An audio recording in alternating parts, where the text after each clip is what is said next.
Hello everyone, a very happy new year. तो sir नया साल है और नए साल के अंदर कुछ नया स्टार्ट करेंगे, कुछ अच्छा स्टार्ट करेंगे। Sir I am launching a batch for CA final SCMP और ये बैच का नाम है कॉम्पैक्ट फुल कोर्स बैच। और ये पर्टिकुलर बैच के अंदर सर हम पूरा एससीएमपी 150 आवर्स के अंदर कंप्लीट करेंगे। और ये बैच से रिलेटेड डिटेल्ड इन्फॉर्मेशन देने के लिए I am recording this particular video. Sir ये बैच से रिलेटेड कुछ पॉइंट का मुझे डिस्कशन करना है। कौन कौन से पॉइंट का डिस्कशन करना है? सबसे पहली चीज सर, ये पर्टिकुलर बैच का ड्यूरेशन क्या रहेगा? ये बैच को कौन कौन से अटेम्प्ट के स्टूडेंट टारगेट कर सकते हैं? सबसे मेन क्वेश्चन सर, ये पर्टिकुलर बैच का एग्जैक्टली कवरेज क्या रहेगा? अगर हम ये पर्टिकुलर बैच के अंदर एनरोल करेंगे तो कौन कौन सी बुक्स हमें प्रोवाइड की जाएगी? एग्जैक्टली ये बैच के अंदर अप्रोच क्या होगा, यानी कि 150 आवर्स के अंदर हम पूरा एससीएमपी एग्जैक्टली कैसे कवर करेंगे? अगर हम ये पर्टिकुलर बैच के अंदर एनरोल करते हैं तो हमें कोई टेस्ट सीरीज प्रोवाइड की जाएगी या तो नहीं की जाएगी? ये बैच के अंदर डाउट सॉल्विंग कैसे होगा? ये बैच का कोई डेमो वीडियो अवेलेबल होगा या तो अवेलेबल नहीं होगा? एंड एडिशनल कोई चीज़ अगर आपको बैच से रिलेटेड बतानी है तो वन बाय वन सारे पॉइंट का डिस्कशन करते हैं। एंड इसके अलावा भी आपके दिमाग के अंदर कोई भी डाउट है तो डेफिनेटली आप कमेंट सेक्शन के अंदर पूछ सकते हैं, या तो कॉल या तो व्हाट्सएप करके वो डाउट आपका क्लेरिफाई कर सकते हैं। सबसे पहली चीज सर, ये पर्टिकुलर बैच का ड्यूरेशन क्या होगा? तो वह चीज मैंने आपको ऑलरेडी बता दी है। अप्रोक्सीमेटली 150 आवर्स के अंदर ये पूरी बैच कंप्लीट हो जाएगी। 5 to 6 आवर्स का फेवरेबल या तो एडवर्स वेरिएंस हो सकता है, अदरवाइज 150 आवर्स के अंदर पूरी बैच अप्रोक्सीमेटली कंप्लीट हो जाएगी। सर कौन से अटेम्प्ट के स्टूडेंट ये पर्टिकुलर बैच को टारगेट कर सकते हैं? तो definitely May 22, November 22 and onwards जिसका अटेम्प्ट है वो सारे स्टूडेंट ये पर्टिकुलर बैच को टारगेट कर सकते हैं। मई 22 के स्टूडेंट्स अगर एससीएमपी के लिए 150 आवर्स अलोकेट कर सकते हैं तो सर डेफिनेटली मई 22 के स्टूडेंट को ये पर्टिकुलर बैच टारगेट करनी चाहिए। मेन क्वेश्चन सर, ये पर्टिकुलर बैच का कवरेज क्या होगा? डेफिनेटली ये चीज बताने की जरूरत नहीं है, फिर भी as a part of formality sir, institute ने आज तक जितना कंटेंट इश्यू किया है वो सारा का सारा कंटेंट ये पर्टिकुलर बैच के अंदर डिस्कस किया जाएगा। जितने भी क्वेश्चन आंसर अभी तक इंस्टीट्यूट ने इश्यू किए हैं वो सारे के सारे क्वेश्चन आंसर भी ये पर्टिकुलर बैच के अंदर डिटेल में डिस्कस होंगे एंड डिटेल में सोल्व किए जाएंगे। फिर भी सर, इंस्टीट्यूट का स्टडी मटेरियल तो डेफिनेटली हम डिस्कस करेंगे। पास्ट आरटीपीस का डिटेल में डिस्कशन होगा, एमटीपीस का डिटेल में डिस्कशन होगा, पास्ट पेपर्स का भी डिटेल में डिस्कशन होगा। इंस्टीट्यूट ने एससीएमपी के अंदर केस स्टडी डाइजेस्ट इशू की है जिसके अंदर प्रैक्टिकल क्वेश्चंस भी है, केस सिनारियोस भी अवेलेबल हैं, केस स्टडीज भी अवेलेबल हैं। तो पूरी की पूरी केस स्टडी डाइजेस्ट का एकदम डिटेल में डिस्कशन होगा। आईसीआई स्टूडेंट जर्नल के थ्रू भी कुछ क्वेश्चंस इश्यू करता है तो वो सारे के सारे क्वेश्चंस भी ये पर्टिकुलर बैच के अंदर डिस्कस किए जाएंगे। एंड ओल्ड कोर्स के पीएम के अंदर कुछ रेलेवेंट क्वेश्चंस है जो शायद न्यू कोर्स के लिए एप्लीकेबल हो सकते हैं, तो वो सारे ओल्ड कोर्स के पीएम के क्वेश्चन का भी ये पर्टिकुलर बैच के अंदर डिटेल में डिस्कशन होगा। तो ये होगा कवरेज। सर अल्टीमेटली कंक्लूजन ये है कि ये बैच के अलावा आपको एडिशनली कोई भी चीज़ देखने की जरूरत नहीं है। इंस्टीट्यूट ने जितना भी कंटेंट इश्यू किया है वो पूरा का पूरा कंटेंट ये बैच के अंदर डिस्कस होगा। एंड इंस्टीट्यूट ने जितने भी क्वेश्चन आंसर इश्यू किए हैं वो पूरे के पूरे क्वेश्चन आंसर ये पर्टिकुलर बैच के अंदर डिटेल में डिस्कस किए जाएंगे। नेक्स्ट क्वेश्चन सर, ये बैच के अंदर अगर हम एनरोल करेंगे तो कौन कौन सी बुक्स हमें प्रोवाइड की जाएगी? तो सर आपको टोटल 2 हार्ड कॉपी मिलेगी। एक हार्ड कॉपी होगी कलर्ड कॉन्सेप्ट नोट्स और दूसरी हार्ड कॉपी होगी coloured fully updated exhaustive question bank. Sir दोनों के अंदर क्या डिफरेंस है? कलर्ड कॉन्सेप्ट नोट्स के अंदर सिर्फ कॉन्सेप्ट्स कवर्ड है, कॉन्सेप्ट नोट्स के अंदर क्वेश्चन आंसर का डिस्कशन बिल्कुल भी नहीं है। और डेफिनेटली कॉन्सेप्ट नोट्स है तो कॉन्सेप्ट नोट्स के अंदर सिर्फ कॉन्सेप्ट का कवरेज होगा। सर सारे के सारे कॉन्सेप्ट का कवरेज कॉन्सेप्ट नोट्स के अंदर है, भले ही वो प्रैक्टिकल कॉन्सेप्ट हो या तो थियोरिटिकल कॉन्सेप्ट हो, सारे के सारे कॉन्सेप्ट का कवरेज कॉन्सेप्ट नोट्स के अंदर अवेलेबल है। फिर चाहे वो कॉन्सेप्ट इंस्टीट्यूट के स्टडी मटेरियल में इशू किया हो या तो इंस्टीट्यूट ने स्टडी मटेरियल के अंदर इशू नहीं किया पर पहली बार केस स्टडी डाइजेस्ट के अंदर इशू किया हो, या तो स्टडी मटेरियल के अंदर इशू नहीं किया पहली बार स्टूडेंट जर्नल के थ्रू इशू किया हो, सारे के सारे कॉन्सेप्ट सर हमारी कॉन्सेप्ट नोट्स के अंदर अवेलेबल है। इससे फायदा क्या होगा? डेफिनेटली इससे ये फायदा होगा कि आपने इंस्टीट्यूट के स्टडी मटेरियल में से फॉर एग्जांपल कोई कॉन्सेप्ट पढ़ लिया, अभी उसके बाद आप केस स्टडी डाइजेस्ट सोल्व करने की ट्राई करेंगे तो काफी क्वेश्चंस आपको ऐसे मिलेंगे जिसके अंदर आपको लगेगा कि ये पर्टिकुलर कॉन्सेप्ट स्टडी मटेरियल के अंदर नहीं था, पहली बार इंस्टीट्यूट ने केस स्टडी डाइजेस्ट के अंदर इशू किया। या तो ये पर्टिकुलर कॉन्सेप्ट स्टडी मटेरियल के अंदर अवेलेबल तो था पर एक्सप्लेनेशन सफिशिएंट नहीं था और एक्सप्लेनेशन सफिशिएंट मुझे मिला केस स्टडी डाइजेस्ट के अंदर। तो ये सब चीज करेंगे तो डेफिनेटली डीमोटिवेशन क्रिएट होगा कि स्टडी मटेरियल के अंदर कोई चीज अवेलेबल नहीं है तो इंस्टीट्यूट केस स्टडी डाइजेस्ट के अंदर कैसे पूछ सकता है। पर वो सारा डीमोटिवेशन हमारी बैच के अंदर नहीं होगा। कॉन्सेप्ट नोट्स के अंदर डेफिनेटली सर सारे कॉन्सेप्ट कवर्ड हैं। प्रैक्टिकल कॉन्सेप्ट होंगे तो प्रैक्टिकल कॉन्सेप्ट के एग्जांपल्स बना के कॉन्सेप्ट नोट्स के अंदर कवर्ड है एंड थियोरेटिकल कॉन्सेप्ट भी कॉन्सेप्ट नोट्स के अंदर डेफिनेटली कवर्ड है। तो कंक्लूजन ये है कि सर कॉन्सेप्ट नोट्स के अंदर सारे के सारे कॉन्सेप्ट्स कवर्ड है, भले इंस्टीट्यूट ने स्टडी मटेरियल के अंदर इशू किए हो, केस स्टडी डाइजेस्ट के अंदर इशू किए हो या तो स्टूडेंट जर्नल के थ्रू इशू किए हो, तो कॉन्सेप्ट नोट्स के अंदर सारे के सारे कॉन्सेप्ट का कवरेज हो जाएगा। Sir next exhaustive question bank के अंदर क्या होगा, तो एग्जॉस्टिव क्वेश्चन बैंक के अंदर सारे के सारे क्वेश्चन आंसर की प्रैक्टिस होगी, क्वेश्चन भी है और आंसर भी डेफिनेटली है। और एग्जॉस्टिव क्वेश्चन बैंक के अंदर ये पर्टिकुलर रिसोर्सेज जो हमने डिस्कस किए, ये सारे के सारे रिसोर्सेज मर्ज करके सिंगल क्वेश्चन बैंक के अंदर कवर्ड है। एंड एडिशनली क्वेश्चन बैंक के अंदर एडिशनल फीचर क्या है वो मैं आगे वीडियो के अंदर बता दूंगा। तो ये 2 हार्ड कॉपी है जो आपको मिलेगी, कलर्ड कॉन्सेप्ट नोट्स है जो आपको मिलेगी and coloured fully updated exhaustive question bank है वो आपको मिलेगी। तो क्वेश्चन बैंक के अलावा एडिशनली एक भी क्वेश्चन आपको देखने की जरूरत नहीं है, क्योंकि सर इंस्टीट्यूट ने आज तक जितने भी क्वेश्चंस इश्यू किए हैं, कोई भी रिसोर्सेज के थ्रू इश्यू क्यों ना किए हो, सारे के सारे क्वेश्चंस हमारे एग्जॉस्टिव क्वेश्चन बैंक के अंदर अवेलेबल है। फिर ऐसा नहीं होगा कि ये पर्टिकुलर क्वेश्चन हम क्वेश्चन बैंक में से करेंगे एंड केस स्टडी डाइजेस्ट अलग से करनी होगी, वैसा हमारी बैच के अंदर नहीं होगा। सर इंस्टीट्यूट ने जितने भी क्वेश्चंस अभी तक इश्यू किए हैं, सारे के सारे क्वेश्चंस फुल्ली अपडेटेड हमारी क्वेश्चन बैंक के अंदर है। एडिशनली आपको एक रजिस्टर मेंटेन करना है। सर रजिस्टर किसके लिए मेंटेन करना है, तो हम क्लास के अंदर ही सारे क्वेश्चन सोल्व करेंगे। तो अगर आपको भी मेरे साथ क्लास के अंदर ही सारे के सारे क्वेश्चन सोल्व करने हैं, तो वो क्वेश्चन आप अपने रजिस्टर के अंदर नोट डाउन कर सकते हैं। डेफिनेटली मैं यहाँ पे नोट डाउन करूंगा और आप अपने रजिस्टर के अंदर नोट डाउन करेंगे। तो क्वेश्चन आंसर की प्रैक्टिस के लिए आप ये रजिस्टर मेंटेन कर सकते हैं। एंड एडिशनली सर क्लास के अंदर मैं आपको कुछ एडिशनल क्लास नोट्स लिखवाऊंगा, तो वो क्लास नोट्स को भी लिखने के लिए भी आप रजिस्टर का यूज करेंगे। सर जितने भी एडिशनल क्लास नोट्स मैं आपको लिखवाऊंगा वो सारी की सारी क्लास नोट्स डेफिनेटली मैं एक्सपोर्ट करके पीडीएफ के अंदर आपको अवेलेबल करवा दूंगा। पर ये चीज़ मैं हाईली रिकमेंड करता हूँ कि जो चीज़ मैं आपको नोट डाउन करने के लिए बोल रहा हूँ वो सारी चीज़ आपको रजिस्टर के अंदर कंपलसरी नोट डाउन करनी चाहिए। अदरवाइज एडिशनल क्लास नोट्स में एक्सपोर्ट करके आपको पीडीएफ के अंदर डेफिनेटली अवेलेबल करवा दूंगा। तो सर बुक्स के अंदर कंक्लूजन ये है कि डे 1 से लेके 1 डे बिफोर एग्जाम तक आपको ये 3 चीज़ के अलावा एडिशनली एक भी चीज़ देखने की जरूरत नहीं है। मोर देन 95% चीज़ें ये दोनों हार्ड कॉपी के अंदर कवर हो जाएगी। हार्डली 5% चीज़ों के लिए आपको एडिशनल क्लास नोट्स रेफर करनी होगी। तो सर बुक्स का डिस्कशन हमारा कंप्लीट हुआ। तो बुक्स कौन कौन सी मिलेगी उसके अंदर कोई डाउट नहीं है। इन एग्जैक्टली बैच का कवरेज क्या होगा उसके अंदर भी कोई डाउट नहीं है। सर मेन डिस्कशन अभी यह है कि ये बैच के अंदर एग्जैक्टली आपका अप्रोच क्या होगा, पूरा एससीएमपी एग्जैक्टली हम कंप्लीट कैसे करेंगे। तो सर पूरा एससीएमपी हम कॉन्सेप्ट वाइज कंप्लीट करेंगे। कॉन्सेप्ट वाइज कंप्लीट करेंगे इसका मतलब क्या हुआ, सर सबसे पहले कोई भी कॉन्सेप्ट की हम एकदम डिटेल्ड अंडरस्टैंडिंग लेंगे, यानी कि वो पर्टिकुलर कॉन्सेप्ट के बारे में जितना जानना जरूरी होगा वो सारी की सारी चीज एकदम हम डिटेल में डिस्कस करेंगे। कॉन्सेप्ट का डिटेल्ड अंडरस्टैंडिंग लेने के बाद वो पर्टिकुलर कॉन्सेप्ट के जितने भी क्वेश्चन आंसर अवेलेबल है ये सारे रिसोर्सेज के अंदर, वो सारे के सारे क्वेश्चन आंसर की प्रैक्टिस की जाएगी। यानी कि सर मैंने क्वेश्चन बैंक को कैसे डिजाइन किया है, ये जितने भी रिसोर्सेज अवेलेबल है ICAI के, वो सारे के सारे रिसोर्सेज के अंदर जितने भी क्वेश्चंस अवेलेबल है वो सारे के सारे क्वेश्चन को मैंने कॉन्सेप्ट वाइज बाइफरकेट किया है। मैं एक बार आपको क्वेश्चन बैंक की इंडेक्स दिखाता हूँ। तो देखो ये क्वेश्चन बैंक की इंडेक्स है, चैप्टर वाइज भी सेग्रीगेशन है और with in chapter concept wise भी सेग्रीगेशन है। तो for example lean system and innovation नाम का एक चैप्टर है। तो इसके अंदर क्या होगा, सर सबसे पहले फॉर एग्जाम्पल एक जस्ट इन टाइम का कॉन्सेप्ट है। तो जस्ट इन टाइम का जो भी कॉन्सेप्ट है उसकी डिटेल्ड अंडरस्टैंडिंग सबसे पहले हम क्लास के अंदर लेंगे। जस्ट इन टाइम के बारे में जितना जानना जरूरी होगा वो सारी की सारी चीजें क्लास के अंदर एकदम डिटेल में डिस्कस की जाएगी।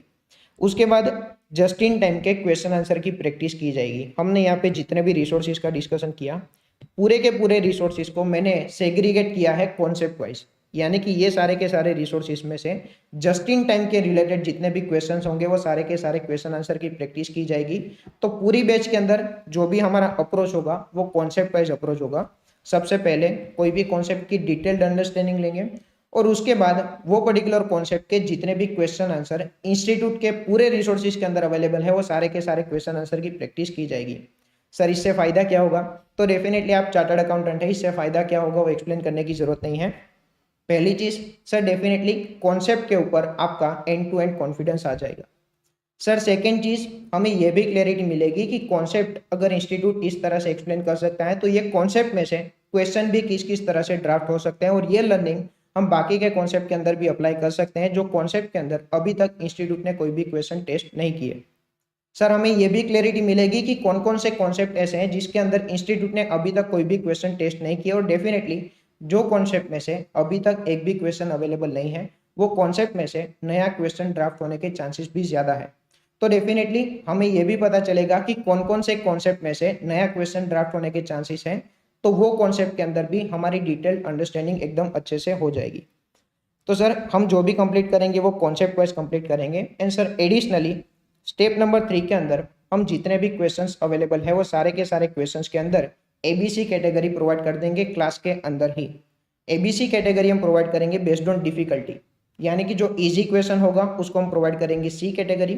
काफी अच्छा क्वेश्चन होगा जिसके अंदर कॉन्सेप्ट का पूरा डिस्कशन कवर्ड है, वो पर्टिकुलर क्वेश्चन को हम प्रोवाइड करेंगे ए कैटेगरी।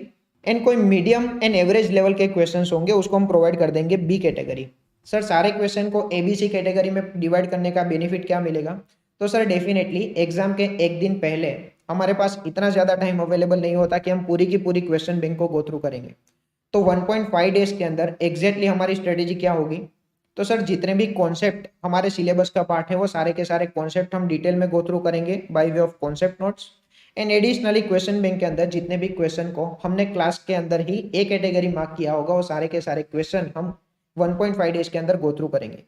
तो अगर आपने ए कैटेगरी क्वेश्चंस कर लिए हैं तो आपका कॉन्सेप्ट भी एकदम अच्छे से रिवाइज हो जाएगा। And definitely C category question को एग्जाम के एक दिन पहले देखने की जरूरत नहीं होगी।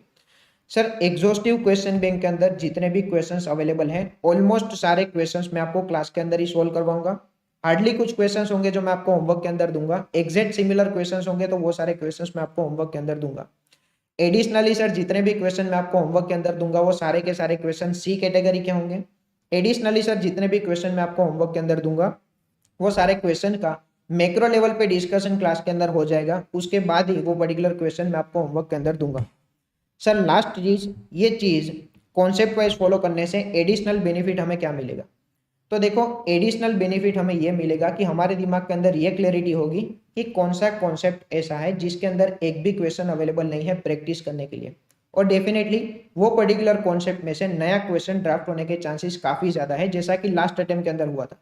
एक छोटा सा कॉन्सेप्ट है customer selection, customer acquisition, customer extension and customer retention. वो पर्टिकुलर कॉन्सेप्ट सिलेबस का पार्ट था पर वो कॉन्सेप्ट के लिए एक भी क्वेश्चन आंसर अवेलेबल नहीं था, तो इंस्टीट्यूट ने वो कॉन्सेप्ट के लिए एक नया क्वेश्चन ड्राफ्ट किया। तो ये चीज अगर हम कॉन्सेप्ट वाइज फॉलो करेंगे तो हमें डेफिनेटली क्लैरिटी मिलेगी कि कौन कौन से कॉन्सेप्ट ऐसे हैं जिसके अंदर अभी तक इंस्टीट्यूट ने क्वेश्चन ड्राफ्ट नहीं किया, और वो सारे कॉन्सेप्ट की कॉन्सेप्चुअल अंडरस्टैंडिंग लेना ये हमारी रिस्पॉन्सिबिलिटी है, ताकि सर अगर कोई नया क्वेश्चन भी ड्राफ्ट होता है एंड अगर कॉन्सेप्ट की कॉन्सेप्चुअल अंडरस्टैंडिंग हमारे दिमाग के अंदर है तो नए क्वेश्चन को भी हम इजीली टेकल कर पाएंगे। तो पूरी बैच के अंदर टोटल 4 स्टेप के अंदर हम पूरा कोर्स कंप्लीट करेंगे। स्टेप नंबर 1 सर सबसे पहले कॉन्सेप्ट का डिटेल्ड अंडरस्टैंडिंग लेंगे। स्टेप नंबर 2 कॉन्सेप्ट का डिटेल्ड अंडरस्टैंडिंग लेने के बाद वो पर्टिकुलर कॉन्सेप्ट के जितने भी क्वेश्चन आंसर अवेलेबल है पूरे रिसोर्सेज के अंदर वो सारे के सारे क्वेश्चन आंसर की प्रैक्टिस करेंगे।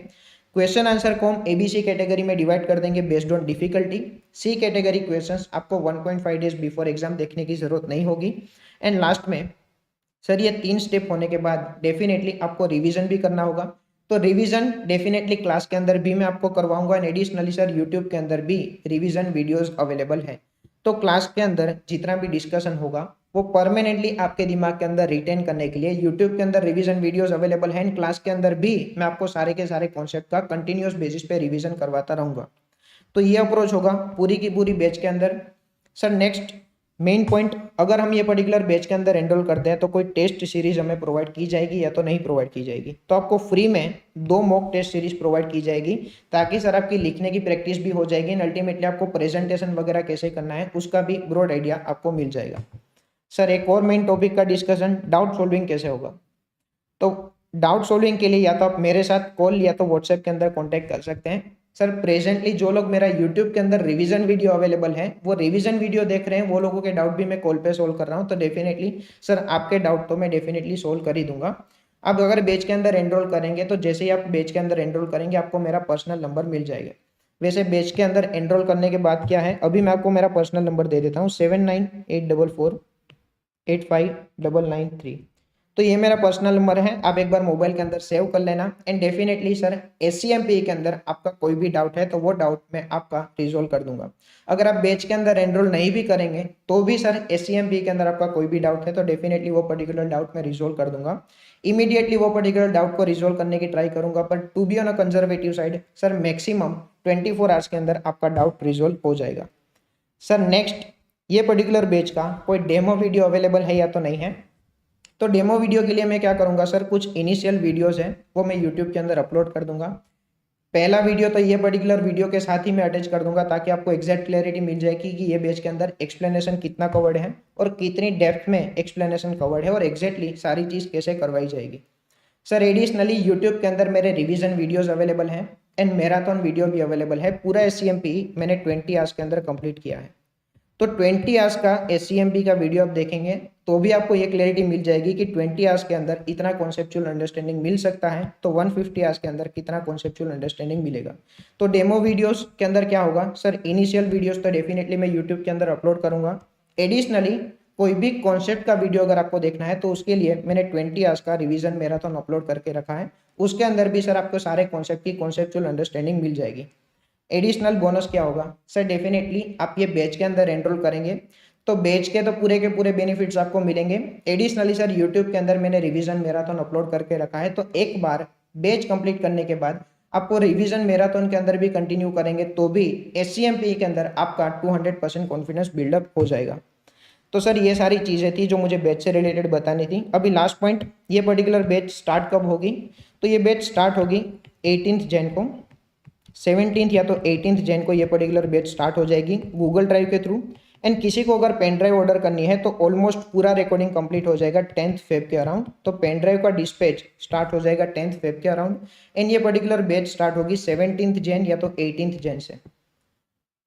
तो सर ये पर्टिकुलर बैच का ऑलमोस्ट 40% रिकॉर्डिंग कंप्लीट हो चुका है, फिर भी एडमिनिस्ट्रेटिव वर्क थोड़ा सा पेंडिंग है। तो 17 जैन से ये पर्टिकुलर बैच स्टार्ट हो जाएगी। गूगल ड्राइव स्टार्ट हो जाएगा 17 जैन से एंड 10th फरवरी तक पूरी की पूरी बैच का रिकॉर्डिंग कंप्लीट हो जाएगा। तो 10th फरवरी के बाद अगर आपको पेन ड्राइव चाहिए तो पेन ड्राइव 10th फरवरी के बाद अवेलेबल हो जाएगी। तो बस इतना बताना था ये बैच से रिलेटेड। तो ये पर्टिकुलर वीडियो के साथ मैं एक डेमो लेक्चर अभी के लिए अटैच कर दूंगा। एंड एक और चीज सर, डेमो लेक्चर जो भी होगा उसमें से मैं इनिशियल सब्जेक्ट के बारे में जो भी इंट्रोडक्शन है वो सब्जेक्ट का इंट्रोडक्शन में रिमूव कर दूंगा, क्योंकि सर मुझे ऐसा लगता है कि आपको मेन कंटेंट की क्वालिटी जानने में ज्यादा इंटरेस्ट है इंस्टेड ऑफ नोइंग सब्जेक्ट का इंट्रोडक्शन। कि sir strategic cost management and performance evaluation के अंदर टोटल नंबर ऑफ चैप्टर्स कितने हैं? एससीएमपीई टोटल 2 पार्ट में डिवाइड हो जाएगा, एक होगा स्ट्रेटेजिक कॉस्ट मैनेजमेंट, एक होगा परफॉर्मेंस इवैल्यूएशन।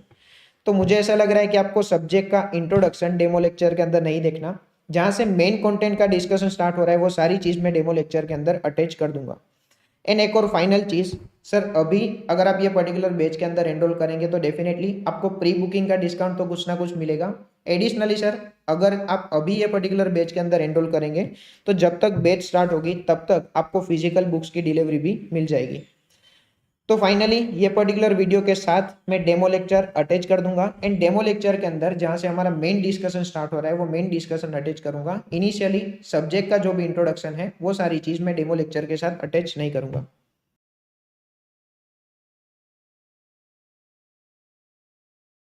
तो हम हमारी सीए फाइनल एससीएमपी की जर्नी स्टार्ट करेंगे with discussion of chapter number 5। Name of the chapter is decision making. देखो, डिसीजन मेकिंग एक ऐसा चैप्टर है जो पूरे एससीएमपी में डायरेक्टली और इनडायरेक्टली आपको ऑलमोस्ट सारे चैप्टर्स के अंदर काम आएगा।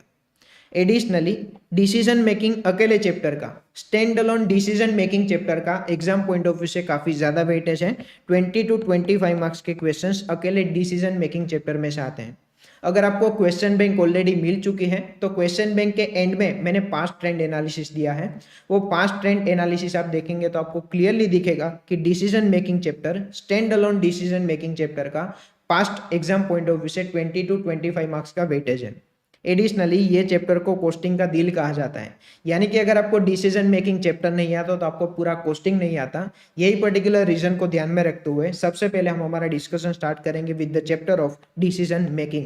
ध्यान से देखना, ये पर्टिकुलर चैप्टर का stand alone exam point of view से भी काफी ज्यादा वेटेज है और ये पर्टिकुलर चैप्टर के कॉन्सेप्ट आपको पूरे एससीएमपी के अंदर काम आएंगे। First and foremost thing, decision making chapter का नाम देख के क्या समझ में आ रहा है कि चैप्टर हमें क्या सिखाएगा?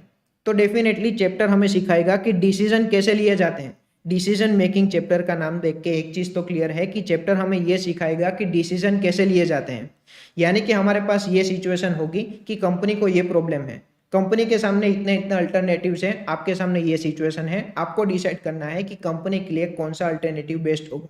आपको डिसीजन लेना है कि कंपनी के लिए कौन सा अल्टरनेटिव बेस्ट होगा।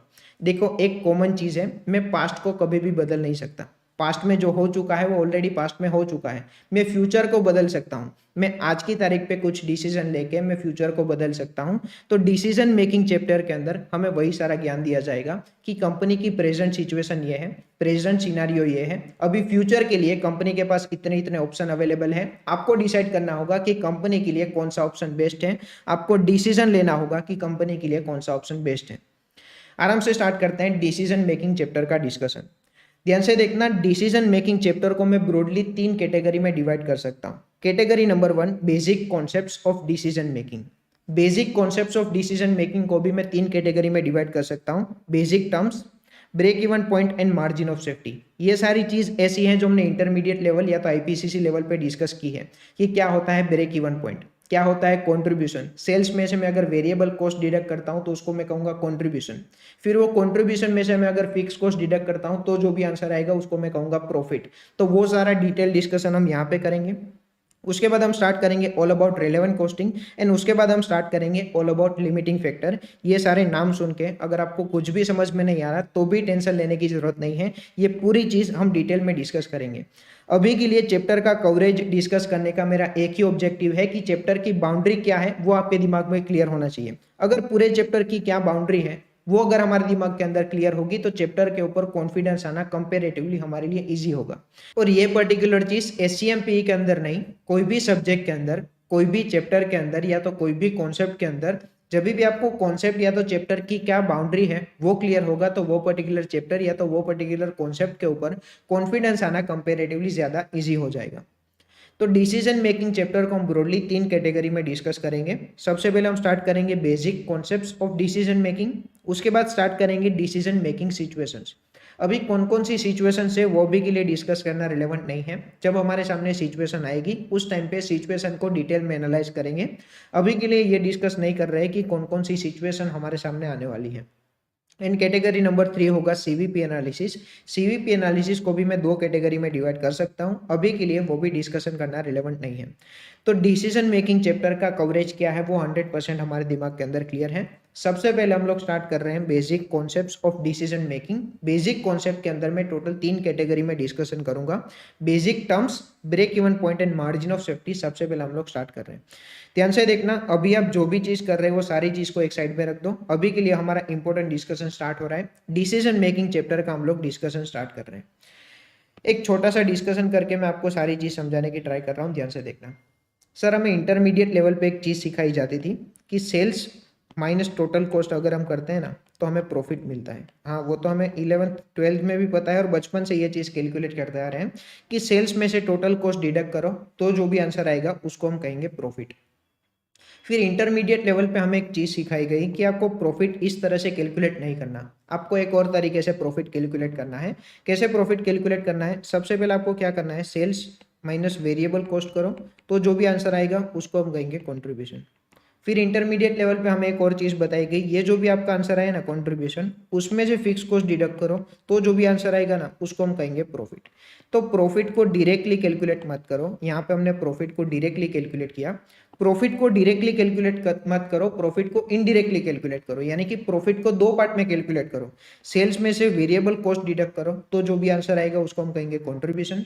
फिर कंट्रीब्यूशन में से फिक्स कॉस्ट डिडक्ट करो तो जो भी आंसर आएगा उसको हम कहेंगे प्रॉफिट। अभी आई डोंट थिंक आपको ये समझाने की जरूरत नहीं है कि variable cost and fix cost का डिफरेंस क्या है, हम लोग सीए फाइनल में है। आराम से समझना, हमारे दिमाग के अंदर सबसे पहला क्वेश्चन ये आना चाहिए कि प्रॉफिट को 2 पार्ट में कैलकुलेट करने की जरूरत क्यों थी, यानी कि सेल्स माइनस टोटल कॉस्ट में क्यों नहीं कर सकता, मुझे प्रॉफिट को 2 पार्ट में कैलकुलेट क्यों करना है, यानी कि सबसे पहले मुझे आखिर कंट्रीब्यूशन क्यों कैलकुलेट करना है, कंट्रीब्यूशन को कैलकुलेट करने की जरूरत क्या है, कंट्रीब्यूशन को कैलकुलेट करने के बाद प्रॉफिट को क्यों कैलकुलेट करना है। तो सबसे बड़ा क्वेश्चन जो भी हमारे सामने है, कंट्रीब्यूशन को कैलकुलेट करने की जरूरत क्यों है। तो वही चीज मैं आपको एक छोटा सा एग्जांपल देके समझाने की ट्राई कर रहा हूँ, ध्यान से देखना। फॉर एग्जाम्पल मेरा एक फ्रेंड है जो अभी कहीं पे जॉब कर रहा है, वो बोल रहा है कि मुझे जॉब करने में बिल्कुल भी मजा नहीं आ रहा, मुझे कोई बिजनेस स्टार्ट करना है, तो कैसे भी करके मुझे कोई प्रोडक्ट सजेस्ट कर जिसका मैं बिजनेस कर सकता हूँ। तो मैंने उसको एक छोटी सी प्रोडक्ट सजेस्ट की कि ये पर्टिकुलर प्रोडक्ट का तू बिजनेस कर सकता है, तू यहाँ पे जा, यहाँ पे तुझे ये पर्टिकुलर प्रोडक्ट होलसेल में मिलेगा और यहाँ से तू होलसेल में परचेस करके आना और ये पर्टिकुलर प्लेस पे जाना है, यहाँ पे तू ये प्रोडक्ट को रिटेल में बेच सकता है। अगर तूने यही प्रोडक्ट को होलसेल में परचेस किया ना तो तुझे एक प्रोडक्ट 70 रुपीज़ में मिलेगा और यही प्रोडक्ट तू इजीली रिटेल मार्केट में 120 रुपीज़ में बेच सकता है, यानी कि पर प्रोडक्ट तुझे 50 रुपये मिलेंगे। वो बोल रहा है क्या बात कर रहा है, पर प्रोडक्ट मुझे 50 रुपये का प्रॉफिट होगा। मैंने उसको बोला कि यार पर प्रोडक्ट 50 रुपये का प्रॉफिट तेरे लिए होगा, मैं तो इसको प्यार से कॉन्ट्रीब्यूशन बोलता हूँ। कहने से ये सब चीज़ को मुझे अगर नाम देना है तो सबसे पहले मैं इसको नाम क्या दूंगा, सेलिंग प्राइस। अगर इसको मुझे नाम देना है तो मैं नाम दूंगा वेरिएबल कॉस्ट, एंड इसको मुझे अगर नाम देना है तो कंट्रीब्यूशन। तो मेरे फ्रेंड की नज़र में ये क्या है, 50 रुपीज़ उसके लिए प्रॉफिट है, पर प्रोडक्ट प्रॉफिट 50 रुपीज़ है। और हम इसको टेक्निकल टर्म्स में क्या बोलते हैं, हम इसको टेक्निकल टर्म्स में बोलते हैं कंट्रीब्यूशन। वो बोल रहा है कि पर प्रोडक्ट इतना ज़्यादा प्रॉफिट मिल रहा है। मैंने उसको बोला भाई इसको प्रॉफिट नहीं बोलते, इसको कंट्रीब्यूशन बोलते हैं। वो बोला ठीक है, मैं भी कंट्रीब्यूशन इसको बोलूँगा। पर प्रोडक्ट अगर 50 रुपये का कंट्रीब्यूशन मिल रहा है तो मुझे भी ये प्रोडक्ट का बिजनेस करना है। मैंने बोला तू बिजनेस कहाँ पे करेगा।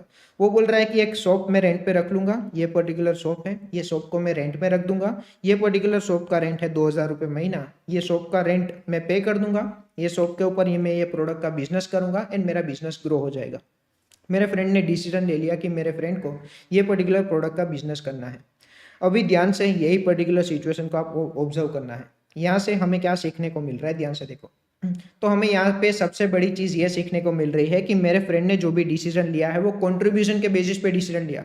मेरे फ्रेंड ने अभी तक प्रॉफिट कैलकुलेट ही नहीं किया, उसको पता ही नहीं है कि उसको कितना प्रॉफिट होगा। उसने डिसीजन कौन से बेसिस पे लिया है, उसने डिसीजन कंट्रीब्यूशन के बेसिस पे लिया है। कहना है ये 2000 रुपये को अगर मुझे नाम देना है तो 2000 रुपये को क्या नाम दे सकता हूँ, फिक्स कॉस्ट। ये 2000 रुपये फिक्स कॉस्ट है, एवरी मंथ उसको 2000 रुपये पे करने होंगे। अगर वो 5 करोड़ यूनिट भी बेचता है तो भी उसको 2000 रुपये का रेंट पे करना है, एंड अगर वो 1 यूनिट भी नहीं बेचता तो भी उसको 2000 रुपये का रेंट पे करना है।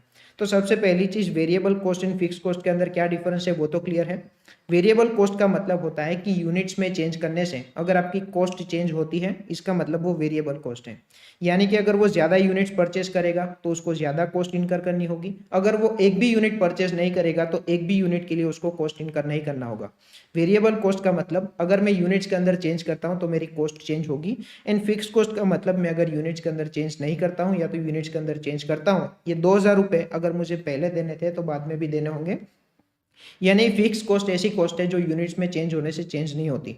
फिक्स कॉस्ट ऑलवेज टोटालिटी में सेम रहेगी, and variable cost always per unit में सेम रहेगी। वेरिएबल कॉस्ट पर यूनिट में सेम रहेगी, फिक्स कॉस्ट ऑलवेज टोटल में सेम रहेगी। ये पर्टिकुलर चीज़ तो हमें पता होनी ही चाहिए। ये आईपीसीसी या तो इंटरमीडिएट लेवल पे हमने एकदम डिटेल में डिस्कस की है। तो यहाँ पे सबसे बड़ी चीज़ जो मैं सीखनी चाहिए, मेरे फ्रेंड ने डिसीजन लिया है वो कंट्रीब्यूशन के बेसिस पे डिसीजन लिया है, ना कि प्रॉफिट के बेसिस पे। और मेरे फ्रेंड को तो डिसीजन मेकिंग चैप्टर के बारे में कुछ भी नहीं पता, और डिसीजन मेकिंग चैप्टर भी हमें वही चीज़ सजेस्ट कर रहा है कि आपको कभी भी प्रॉफिट कैलकुलेट नहीं करना। आपको क्या कैलकुलेट करना है, आपको कंट्रीब्यूशन कैलकुलेट करना है। एंड अगर आपका कंट्रीब्यूशन पॉजिटिव है, आप डेफिनेटली वो पर्टिकुलर बिजनेस को बिंदास कर सकते हैं। मेरे फ्रेंड ने कंट्रीब्यूशन को देख के डिसीजन ले लिया कि उसको बिजनेस करना है। अच्छा, कंट्रीब्यूशन को देख के क्यों डिसीजन ले लिया और प्रॉफिट को देख के क्यों डिसीजन नहीं लिया? क्योंकि उसको क्लियरली पता है कि भाई एक यूनिट में से उसको अगर 50 रुपये मिल रहे हैं तो डेफिनेटली वो एक साल में, फॉर एग्जाम्पल 1 महीने में उसका बिजनेस नहीं चलेगा, 2 महीने उसका बिजनेस नहीं चलेगा, 6 महीने बिजनेस नहीं चलेगा, पर 1 साल के बाद तो उसका बिजनेस चलेगा। तो ये 2000 रुपये इसके लिए इतना बड़ा टेंशन नहीं है। उसको पता है कि पर यूनिट अगर उसको 50 रुपये मिल रहे हैं तो डेफिनेटली ये 2000 रुपये वो इजीली रिकवर कर सकता है। बिजनेस करना चाहिए या तो बिजनेस नहीं करना चाहिए, कौन से बेसिस पे उसने डिसीजन लिया, डेफिनेटली एक कंट्रीब्यूशन के बेसिस पे उसने डिसीजन लिया। तो पहले के ज़माने में प्रॉफिट के बेसिस पे डिसीजन लिया जाता था। बहुत पहले के ज़माने में लोग ये देख रहे थे कि अगर ये बिजनेस में प्रॉफिट होगा तो मैं बिजनेस करूंगा, अदरवाइज बिजनेस नहीं करूंगा। डिसीजन मेकिंग चैप्टर हमें सिखाता है कि अगर आपका कंट्रीब्यूशन पॉजिटिव है तो आपको बिजनेस करना चाहिए। आज के ज़माने में, फॉर एग्जांपल आज की तारीख पे आपको प्रॉफिट नहीं होगा, पर आज से 6 महीने बाद तो डेफिनेटली आपको प्रॉफिट होगा। तो अगर आपको बिजनेस करना है तो कंट्रीब्यूशन को ध्यान में रख के आपको बिजनेस करना चाहिए। और आज का ज़माना तो ऐसा आ चुका है कि जहाँ पे कंट्रीब्यूशन नेगेटिव हो रहा है फिर भी लोग बिजनेस कर रहे हैं। आप शांति से 2 मिनट सोचो कि आपके पास ऐसे कितने बिजनेस है जिसके अंदर कंट्रीब्यूशन नेगेटिव है फिर भी वो पर्टिकुलर बिजनेस हो रहा है। कैन आई से जोमेटो का बिजनेस, जोमेटो का बिजनेस के अंदर उसका कंट्रीब्यूशन नेगेटिव है, यानी कि पर यूनिट उसकी सेलिंग प्राइस कम है, पर यूनिट उसका वेरिएबल कॉस्ट काफी ज्यादा है। जब जोमेटो इनिशियली लॉन्च हुआ था वो क्या कर रहा था, अपने 100 रुपए की कोई डिश ऑर्डर की, उसके ऊपर आपको 50% ऑफ देगा, यानी कि आपको 50 रुपए ही पे करने हैं। वो रेस्टोरेंट के ओनर को तो पूरे 100 रुपीज का पेमेंट कर रहा था, पर आपके पास से सिर्फ 50 रुपीज कलेक्ट कर रहा था। एडिशनली डिलीवरी बॉय को डिलीवरी करने के लिए भी वो काफी ज्यादा पेमेंट कर रहा था। फॉर एग्जाम्पल डिलीवरी बॉय को पेमेंट करने के लिए वो 40 रुपीज पेमेंट कर रहा था। तो टोटल 90 रुपीज का, टोटल रेस्टोरेंट के ओनर को 100 रुपीज का पेमेंट कर रहा था, डिलीवरी बॉय को 40 रुपीज का पेमेंट कर रहा था, यानी कि 140 रुपीज का पेमेंट कर रहा था। उसके सामने उसको कलेक्शन मिला सिर्फ 50 रुपए का, यानी कि उसकी सेलिंग प्राइस हुई 50 रुपए की, उसको टोटल पेमेंट हुआ 140 का, यानी कि उसका 90 रुपीज का कॉन्ट्रीब्यूशन नेगेटिव आया।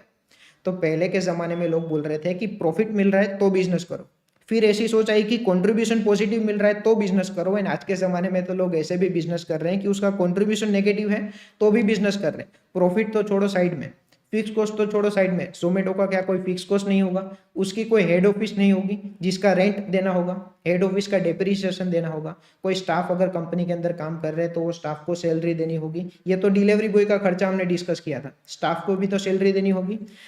तो ये चीज हमारे दिमाग में 100% क्लियर है कि प्रॉफिट को हमें दो पार्ट में कैलकुलेट क्यों करना है। तो सबसे पहले ये चीज फॉलो की जाती थी कि सेल्स माइनस टोटल कॉस्ट करो, तो जो भी आपका आंसर आएगा उसको हम कहेंगे प्रॉफिट। फिर ऐसा ट्रेंड आया कि प्रॉफिट को दो पार्ट में कैलकुलेट करना होगा। सबसे पहले सेल्स में से वेरिएबल कॉस्ट डिडक्ट करो, तो जो भी आंसर आएगा उसको हम कहेंगे कंट्रीब्यूशन। एंड फिर कंट्रीब्यूशन में से फिक्स कॉस्ट डिडक्ट करो, तो जो भी आंसर आएगा उसको हम कहेंगे प्रॉफिट। ध्यान से देखना, मैं मेरी स्टोरी को कंटिन्यू कर रहा हूँ, इतना डेटा हमारे पास अवेलेबल है। Variable cost always per unit same होगा and fix cost always total में सेम होगा। मैं 1 महीने बाद मेरे फ्रेंड को मिला, मैंने पूछा कि भाई कैसा चल रहा है बिजनेस, तो वो बोल रहा है कि ये महीने में तो कुछ खास नहीं हुआ, मुझे कुछ भी प्रॉफिट नहीं हुआ। ये पूरे महीने के अंदर मैंने टोटल 40 यूनिट का सेलिंग किया, यानी कि मुझे 2,000 रुपये मिले, पर यही 2,000 रुपये मुझे कंपलसरी रेंट पेमेंट करना था, तो मेरे हाथ में कुछ भी नहीं आया, मुझे 0 रुपये का प्रॉफिट हुआ, मुझे प्रॉफिट कुछ भी नहीं हुआ। तो मैंने मेरे फ्रेंड को एक नया कॉन्सेप्ट समझाया। मैंने बोला कि तूने ये जो भी 40 यूनिट का सेलिंग किया है ना, यही 40 यूनिट के सेलिंग को हम प्यार से कहते हैं ब्रेक इवन सेल्स।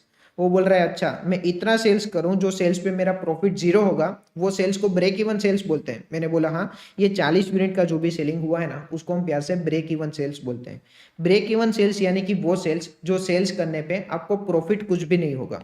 तो कहना है ये 40 को मुझे नाम देना है तो मैं दे सकता हूँ यूनिट्स, ये टोटल को मुझे नाम देना है तो मैं बोल सकता हूँ टोटल कंट्रीब्यूशन। ऊपर जो भी कंट्रीब्यूशन हुआ उसको मैं क्या बोल सकता हूँ, ये 50 रुपए का जो भी कंट्रीब्यूशन है उसको मैं क्या बोल सकता हूँ, per unit contribution.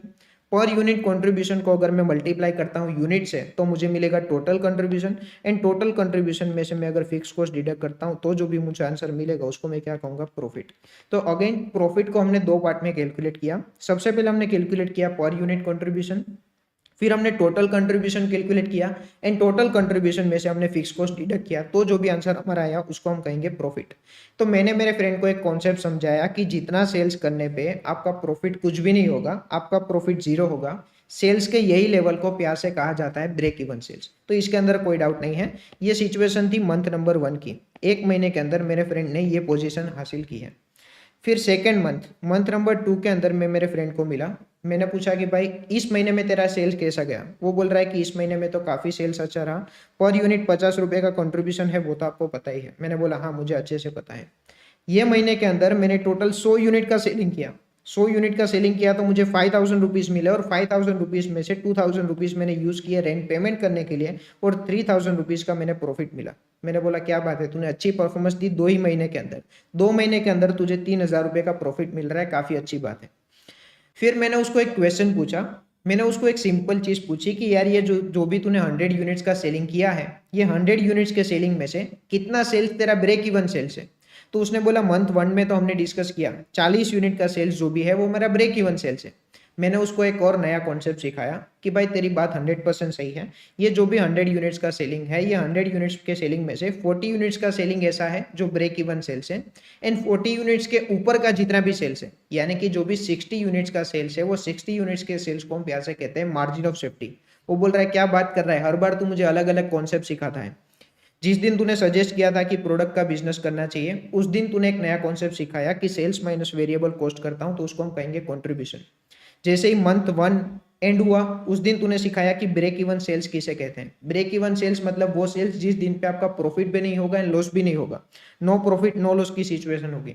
And month number 2 के अंदर तूने मुझे सिखाया कि ब्रेक इवन सेल्स के ऊपर का जितना भी सेल्स है उसको हम कहेंगे मार्जिन ऑफ सेफ्टी। ये 100 यूनिट्स का जितना भी सेल्स है, 100 यूनिट्स के सेल्स में से 40 यूनिट्स का सेल्स ऐसा है, यहाँ पे लिख रहा हूँ 100 यूनिट्स का जो भी सेल्स है उसमें से 40 यूनिट्स का जो भी सेल्स है उसको हम कहेंगे break even sales. And 40 units के ऊपर का जितना भी सेल्स है उसको हम कहेंगे मार्जिन ऑफ सेफ्टी। तो यहाँ तक कोई भी डाउट नहीं है। तो कंट्रीब्यूशन किसको कहते हैं वो हमें 100% क्लियर है। ब्रेक इवन सेल्स किसको कहते हैं वो भी हमें 100% क्लियर है। ब्रेक इवन सेल्स का मतलब होता है वो सेल्स जो सेल्स पे ना तो हमारा प्रॉफिट होगा ना तो हमारा लॉस होगा, यानी कि प्रॉफिट लॉस जीरो होगा। मार्जिन ऑफ सेफ्टी का मतलब होता है कि टोटल सेल्स में से ब्रेक इवन सेल्स कितना है, टोटल सेल्स में से ब्रेक इवन सेल्स निकाल दो, जितना भी सेल्स रहेगा उसको हम कहेंगे margin of safety. Again margin of safety का मतलब होता है कि ब्रेक इवन सेल्स से ऊपर का जितना भी सेल्स हुआ है उसको हम कहेंगे मार्जिन ऑफ सेफ्टी। अच्छा, इसी एग्जाम्पल के अंदर मेरे फ्रेंड को मंथ 1 के एंड में पता चला कि उसका ब्रेक इवन सेल्स कितना है, 40 यूनिट्स का उसका ब्रेक इवन सेल्स है। मंथ 1 के बिगिनिंग में अगर उसको कैलकुलेट करना हो तो, यानी कि ये पर्टिकुलर बिजनेस स्टार्ट करने से पहले ही, ये चीज को मैं रिमूव कर दे रहा हूँ, बिजनेस स्टार्ट करने से पहले ही अगर उसको कैलकुलेट करना है, उसको ये क्लियरली पता है कि उसकी सेलिंग प्राइस होगी 120, उसको ये क्लियरली पता है कि उसकी वेरिएबल कॉस्ट होगी 70, उसको ये क्लियरली पता है कि उसका कंट्रीब्यूशन होगा 50 एंड उसको ये क्लियरली पता है कि उसका फिक्स कॉस्ट होगा 2000। मेरे फ्रेंड को स्टार्टिंग में ही कैलकुलेट करना है कि उसका ब्रेक इवन सेल्स कितना होगा, तो कहने से वो सिंपल ये कैलकुलेट कर सकता है कि 2000 रुपीज रिकवर करने हैं, पर यूनिट उसकी रिकवरी होगी 50 रुपीज़ के हिसाब से, यानी कि 40 यूनिट का सेलिंग जो भी होगा वो ब्रेक इवन सेल्स होगा। यानी कि अगर वो 40 यूनिट का सेलिंग करता है तो ना तो उसको प्रॉफिट मिलेगा ना तो उसको लॉस मिलेगा।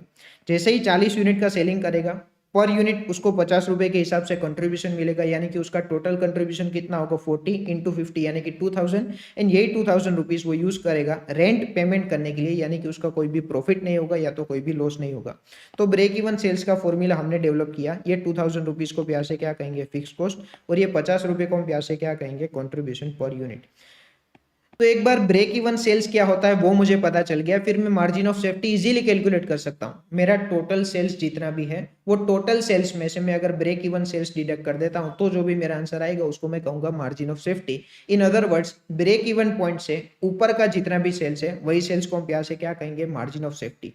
तो कंट्रीब्यूशन क्या होता है 200% क्लियर है। ब्रेक इवन सेल्स क्या होता है वो भी क्लियर है। अगेन वापस से एक बार, ब्रेक इवन सेल्स का मतलब होता है कि जितना सेल्स करने से ना तो आपको प्रॉफिट मिलेगा ना तो आपको लॉस मिलेगा। मार्जिन ऑफ सेफ्टी का मतलब भी 200% क्लियर है। ब्रेक इवन सेल्स से ऊपर का जितना भी सेल्स होगा उसको हम कहेंगे मार्जिन ऑफ सेफ्टी। हमने जितना भी डिस्कशन किया वो अगर आपको लिखना है तो आप लिख सकते हैं, ये नोट्स मैंने लिख के रखी है। ब्रेक इवन पॉइंट या तो ब्रेक इवन सेल्स का मतलब क्या हुआ, sales at which there is no profit या तो नो लॉस, प्रॉफिट भी नहीं होगा या तो लॉस भी नहीं होगा। In other words sales at which my contribution is equal to fix cost. मेरा कंट्रीब्यूशन जिस दिन फिक्स कॉस्ट के बराबर हो जाएगा उस दिन ना तो मुझे प्रॉफिट होगा ना तो लॉस होगा, यानी कि ये सेल्स को मैं कहूंगा ब्रेक इवन सेल्स। या तो sales at which total sales is equal to total cost. Total cost के अंदर दो चीज आएगी, variable cost and fix cost. जिस दिन पे मेरा टोटल सेल्स इक्वल हो जाएगा मेरे टोटल कॉस्ट से, यानी कि मुझे प्रॉफिट भी कुछ नहीं होगा एंड लॉस भी कुछ नहीं होगा, ये पर्टिकुलर सेल्स को भी मैं क्या कहूंगा ब्रेक इवन पॉइंट या तो break even sales. Margin of safety का मतलब हमने क्या डिस्कस किया, sales over and above break even sales उसको हम कहेंगे margin of safety. Total sales हमारा 100 यूनिट है, हमारा ब्रेक इवन सेल्स 40 यूनिट है, तो 100 यूनिट के सेल्स में से मैं अगर 40 यूनिट का सेल्स डिडक्ट करता हूं तो बचेगा 60 यूनिट्स का सेल्स। एंड यही 60 यूनिट्स के सेल्स को हम प्यार से क्या कहेंगे मार्जिन ऑफ सेफ्टी। तो अगर आपको इतना लिखना है तो आप लिख सकते हैं। जैसे ही आपका ये लिखना कंप्लीट हो जाएगा हम एक छोटा सा एग्जाम्पल देखेंगे एंड वो पर्टिकुलर एग्जाम्पल देखने के बाद हमारे स्टडी मटेरियल में देखेंगे। हमारे स्टडी मटेरियल के अंदर जितनी भी चीज लिखी है वो आपको इजीली एकदम आसानी से समझ में आ जाएगी। अभी के लिए आपको ये लिखना है तो लिख सकते हैं, उसके बाद हम एक एग्जाम्पल स्टार्ट करते हैं।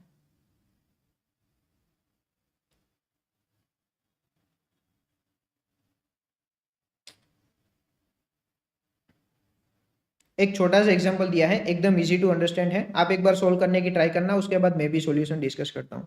ब्रेक इवन पॉइंट मेरा है 20,000 यूनिट्स, यानी कि मैं अगर 20,000 यूनिट्स का सेल करता हूँ तो ना तो मुझे प्रॉफिट मिलेगा ना तो लॉस मिलेगा। My break even point is 40% of total sales. मेरा ब्रेक इवन पॉइंट जितना भी है वो टोटल सेल्स का 40% है, तो कहना है ये 40% है, तो इसके बेसिस पे मैं इजीली कैलकुलेट कर सकता हूँ कि मेरा टोटल सेल्स कितना है। इन अदर वर्ड्स क्वेश्चन के अंदर ऐसा भी लिख सकते हैं कि my margin of safety is 60% of total sales. तो टोटल सेल्स, ये है मेरा टोटल सेल्स,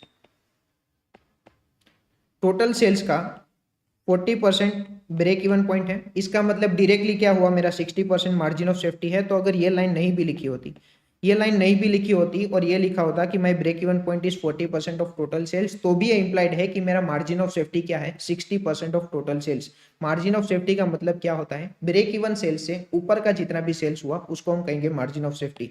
तो इसके अंदर कैलकुलेशन एकदम ईजी होगा। मेरा ब्रेक इवन पॉइंट क्या है, 20,000 units. My break even point is 40% of total sales. तो मेरा टोटल सेल्स क्या होगा, 20,000 यूनिट्स डिवाइड बाई 40%, यानी कि मेरा टोटल सेल्स होगा 50,000 यूनिट्स। 50,000 यूनिट्स मेरा टोटल सेल्स है। क्वेश्चन के अंदर मुझे पूछा है कैलकुलेट मार्जिन ऑफ सेफ्टी, तो मेरा मार्जिन ऑफ सेफ्टी क्या बनेगा, 30,000 यूनिट्स। 50,000 यूनिट्स का जो भी सेल्स है उसमें से 20,000 का यूनिट्स का सेल्स मेरा ब्रेक इवन सेल्स है एंड 30,000 यूनिट्स का सेल्स मेरा मार्जिन ऑफ सेफ्टी है। Margin of safety, break even point, contribution, इसके अंदर कोई भी डाउट नहीं है। अब हमारे मटीरियल के अंदर भी एक बार क्विकली देख लेते हैं। देखो, सेल्स माइनस वेरिएबल कॉस्ट, उसको प्यार से कहा जाता है कंट्रीब्यूशन, हमने डिटेल में डिस्कस किया। कंट्रीब्यूशन माइनस फिक्स कॉस्ट, उसको प्यार से कहा जाता है प्रॉफिट, ये भी चीज हमने डिटेल में डिस्कस की। Variable cost divide by sales, ये पर्टिकुलर रेशियो को कहा जाता है variable cost ratio. For example 120 हमारी सेलिंग प्राइस है, 70 रुपीज हमारी वेरिएबल कॉस्ट है, यानी कि 50 रुपीज का हमारा कंट्रीब्यूशन है। तो 70 रुपीज डिवाइड बाई 120 रुपीज ये करता हूं तो परसेंटेज टर्म्स में मुझे जो भी आंसर आएगा उसको मैं कहूंगा variable cost ratio. Contribution divide by sales में करता हूं तो जो भी मुझे आंसर आएगा उसको मैं कहूंगा प्रॉफिट वॉल्यूम रेशियो या तो पीवी रेशियो। तो हमारे एग्जांपल में 50 डिवाइड बाय 120 करता हूं तो जो भी आंसर आएगा उसको मैं कहूंगा प्रॉफिट वॉल्यूम रेशियो या तो पीवी रेशियो। ये सारी चीजें इंटरमीडिएट लेवल पे सिखाई जाती थी। And definitely variable cost ratio plus PV ratio का टोटल क्या होगा, 100। इसके अंदर अभी कुछ एक्सप्लेनेशन की जरूरत नहीं है, एक बार देख लेते हैं। देखो, वेरिएबल कॉस्ट रेशियो का क्या फॉर्मूला है, variable cost divide by sales. PV ratio का क्या फॉर्मूला है, कंट्रीब्यूशन डिवाइड बाय सेल्स। तो अभी यही फॉर्मूला को मैं सोल्व करता हूं तो कहने से सेल्स नीचे कॉमन आ जाएगा एंड ऊपर क्या आएगा, variable cost plus contribution. And variable cost plus contribution का टोटल क्या होगा, सेल्स। तो इसका आंसर क्या आएगा, सेल्स डिवाइड बाय सेल्स। तो डेफिनेटली उसका आंसर तो 100% आना ही है। तो variable cost ratio plus PV ratio का आंसर क्या आएगा, 100%। अच्छा, ये प्रॉफिट वॉल्यूम रेशियो या तो पीवी रेशियो का इंटरप्रिटेशन क्या निकलेगा, यानी कि 50 डिवाइड बाय 120 करता हूं तो जो भी मुझे आंसर आएगा वो परसेंटेज टर्म्स में आएगा। वो पीवी रेशियो का इंटरप्रिटेशन क्या निकलेगा, देखो यहाँ पे हमने पीवी रेशियो कैलकुलेट करके रखा है, कंट्रीब्यूशन डिवाइड बाय सेल्स, यानी कि 50 डिवाइड बाय 120 करता हूं तो मेरा आंसर आएगा 41.67%। ये 41.67% को मैं प्यार से कहता हूं प्रॉफिट वॉल्यूम रेशियो या तो पीवी रेशियो। तो ये 41.67% का इंटरप्रिटेशन क्या निकलेगा, कहने से एकदम सिंपल इंटरप्रिटेशन है, मेरे टोटल सेल्स का कितना परसेंटेज सेल्स ऐसा है जो मेरा कंट्रीब्यूशन है, यानी कि 100 का 41.67% मेरा कंट्रीब्यूशन है, यानी कि मैं 120 रुपीज की सेलिंग प्राइस है, 120 रुपीज का 41.67% मेरा कंट्रीब्यूशन है। अच्छा, एग्जाम के अंदर अगर आपको कंट्रीब्यूशन भी दिया है एंड सेल्स भी दिया है तो आप इजीली पीवी रेशियो कैलकुलेट कर सकते हैं। अच्छा, एग्जाम के अंदर आपको सेल्स दिया है और पीवी रेशियो दिया है तो कंट्रीब्यूशन भी आप इजीली कैलकुलेट कर सकते हैं, sales into PV ratio will be is equal to contribution. ये सारी चीज अगेन इंटरमीडिएट लेवल पे सिखाई जाती है, हमने एक बार क्विकली रिवाइज कर दिया। तो सेल्स इनटू पीवी रेशियो करेंगे तो हमें मिलेगा कंट्रीब्यूशन, ये हमने अभी तक डिस्कस किया है। अभी एक पर्टिकुलर इंपॉर्टेंट एनालिसिस है, एकदम ध्यान से देखना। हमने जो भी हमारे फ्रेंड का एग्जाम्पल देखा था ना, यहाँ पे हमने जो भी फ्रेंड का एग्जाम्पल दिया था ना कि 120 रुपीज उसकी सेलिंग प्राइस है, 70 रुपीज उसकी वेरिएबल कॉस्ट है, पर यूनिट उसको 50 रुपए का कंट्रीब्यूशन मिल रहा है जो उसको प्रॉफिट लग रहा था पर एक्चुअल में है कंट्रीब्यूशन, 2000 रुपए का उसका फिक्स कॉस्ट है। यही सेम टू सेम एग्जांपल ये पर्टिकुलर मटेरियल के अंदर दिया है, ध्यान से देखना। मेरे फ्रेंड ने टोटल सेल्स किया 100 यूनिट्स का, 100 यूनिट्स के सेल्स को मैंने दो पार्ट में डिवाइड किया, 40 यूनिट्स का सेल्स एंड 60 यूनिट्स का सेल्स। 40 यूनिट्स का सेल्स किया गया था फिक्स कॉस्ट को रिकवर करने के लिए एंड 60 यूनिट्स का सेल किया गया था प्रॉफिट को अर्न करने के लिए, यानी कि 40 यूनिट्स के ऊपर का जितना भी सेल्स था वो सेल्स किया गया था प्रॉफिट को अर्न करने के लिए। 40 यूनिट्स का सेल्स किसके लिए था, फिक्स कॉस्ट को रिकवर करने के लिए। यही 40 यूनिट्स के सेल्स को हम कहेंगे ब्रेक इवन सेल्स और यही 60 यूनिट्स के सेल्स को हम कहेंगे मार्जिन ऑफ सेफ्टी, वो हमने डिटेल में डिस्कस किया। अब यहाँ पे थोड़ा सा एनालिसिस है वो भी एक बार देख लेते हैं। देखो, 100 यूनिट्स के सेल्स को दो पार्ट में डिवाइड किया है, 40 यूनिट्स का सेल्स एंड 60 यूनिट्स का सेल्स। सिमिलरली मैंने कंट्रीब्यूशन को भी दो पार्ट में डिवाइड किया है, 100 यूनिट्स के ऊपर ₹50 के हिसाब से मुझे कंट्रीब्यूशन मिला, यानी कि टोटल मुझे 5000 रुपीज का कंट्रीब्यूशन मिला। ये 5000 के कंट्रीब्यूशन को भी दो पार्ट में डिवाइड किया है, 40 यूनिट्स का कंट्रीब्यूशन एंड 60 यूनिट्स का कंट्रीब्यूशन। 40 यूनिट्स के ऊपर मुझे 2000 रुपीज का कंट्रीब्यूशन मिला एंड 60 यूनिट्स के ऊपर मुझे 3000 रुपीज का कंट्रीब्यूशन मिला। ये 2000 रुपये का जो भी कंट्रीब्यूशन मिला था, कहने से मैंने यूज किया फिक्स कॉस्ट का पेमेंट करने के लिए। 2000 रुपये का जैसे ही मुझे कंट्रीब्यूशन मिला, उसका यूज किया मैंने फिक्स कॉस्ट का पेमेंट करने के लिए, यानी कि मुझे प्रॉफिट कुछ भी नहीं हुआ। ये 60 यूनिट्स का जो भी कंट्रीब्यूशन था, यानी कि ये जो भी 3000 रुपीज का कंट्रीब्यूशन था, वो डायरेक्टली मेरा प्रॉफिट बन गया, क्योंकि मैंने 2000 रुपये का फिक्स कॉस्ट तो ऑलरेडी पेमेंट कर दिया है। तो यहाँ पे लर्निंग क्या लेना है, लर्निंग यहाँ पे ये लेना है कि ब्रेक इवन सेल्स के अंदर my contribution will be equal to my fix cost, यानी कि ना तो मुझे कुछ प्रॉफिट होगा ना तो मुझे कुछ लॉस होगा। ब्रेक इवन सेल्स के अंदर my contribution will be equal to my profit. Break even sales के ऊपर का जितना भी सेल्स होगा उसको हम कहेंगे margin of safety, and margin of safety के अंदर my contribution will be equal to my profit, क्योंकि ऑलरेडी मैंने फिक्स कॉस्ट का पेमेंट कर दिया है। तो यहाँ पे आपको एक चीज लिखनी है, ब्रेक इवन सेल्स के अंदर आपको पता ही होगा, फिर भी एक बार लिख लेना, contribution will be equal to my fix cost and margin of safety के अंदर my contribution will be equal to my profit. अभी break even sales in units का formula and margin of safety in units का formula एकदम easy है। देखो यहाँ पे हमने फॉर्मूला डिराइव भी किया था। ब्रेक इवन सेल्स का फॉर्मूला क्या बनेगा, fix cost divide by contribution per unit. इसका इंटरप्रिटेशन क्या निकला, फिक्स कॉस्ट मेरा है 2000 रुपये, ये 2000 रुपये मुझे कैसे भी करके रिकवर करने हैं।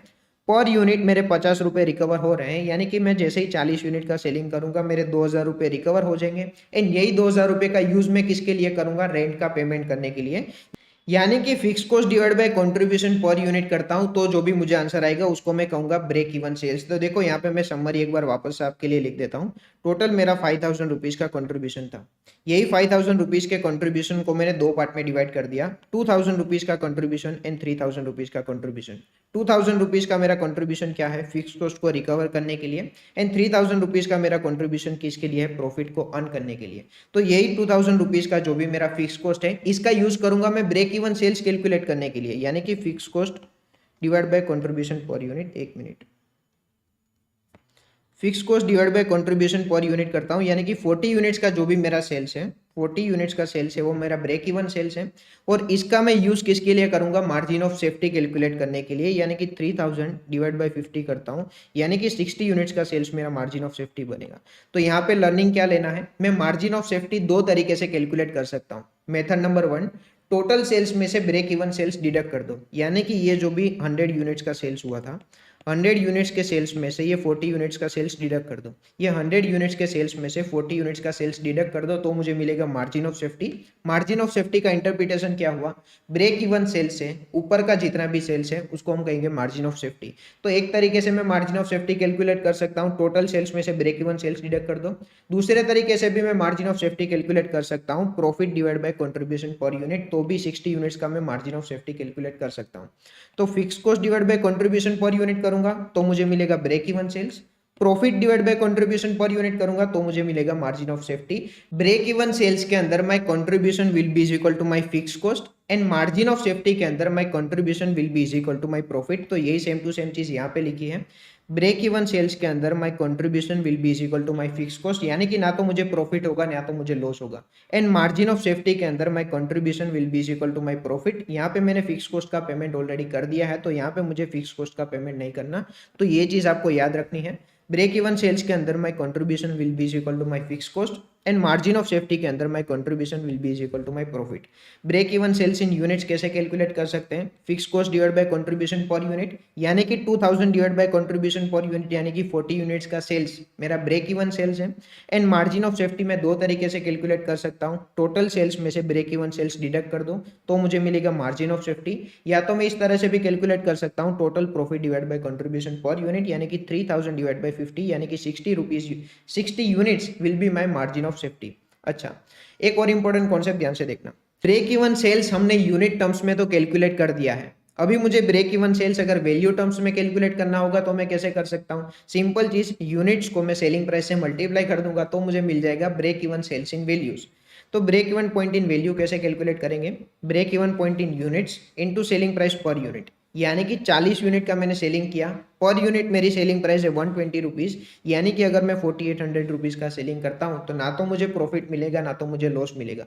तो ब्रेक इवन पॉइंट को मैं दो तरीके से बोल सकता हूँ कि 40 यूनिट का सेलिंग करूंगा तो ना तो मुझे प्रॉफिट मिलेगा ना तो लॉस मिलेगा, या तो 4800 रुपीज़ का सेलिंग करूंगा तो ना तो मुझे प्रॉफिट मिलेगा ना तो लॉस मिलेगा। ये यूनिट टर्म्स में है और ये वैल्यू टर्म्स में है। सिमिलरली मार्जिन ऑफ सेफ्टी के अंदर margin of safety in value कैसे कैलकुलेट कर सकता हूँ, margin of safety in units into selling price per unit, यानी कि 60 यूनिट का सेल्स इनटू 120 रुपीज़ मेरी सेलिंग प्राइस है, यानी कि 7200 रुपीज़ का सेल्स मेरा मार्जिन ऑफ सेफ्टी है। अभी एक छोटा सा इंपॉर्टेंट कॉन्सेप्ट ध्यान से देखना, margin of break even point in value, उसका क्या फॉर्मूला है, total fix cost divide by contribution per unit. तो यहाँ पे break even point in units के बदले मैंने ये लिख दिया है total fix cost divide by contribution per unit, selling price per unit को मैंने एज इट इज यहाँ पे लिख दिया है।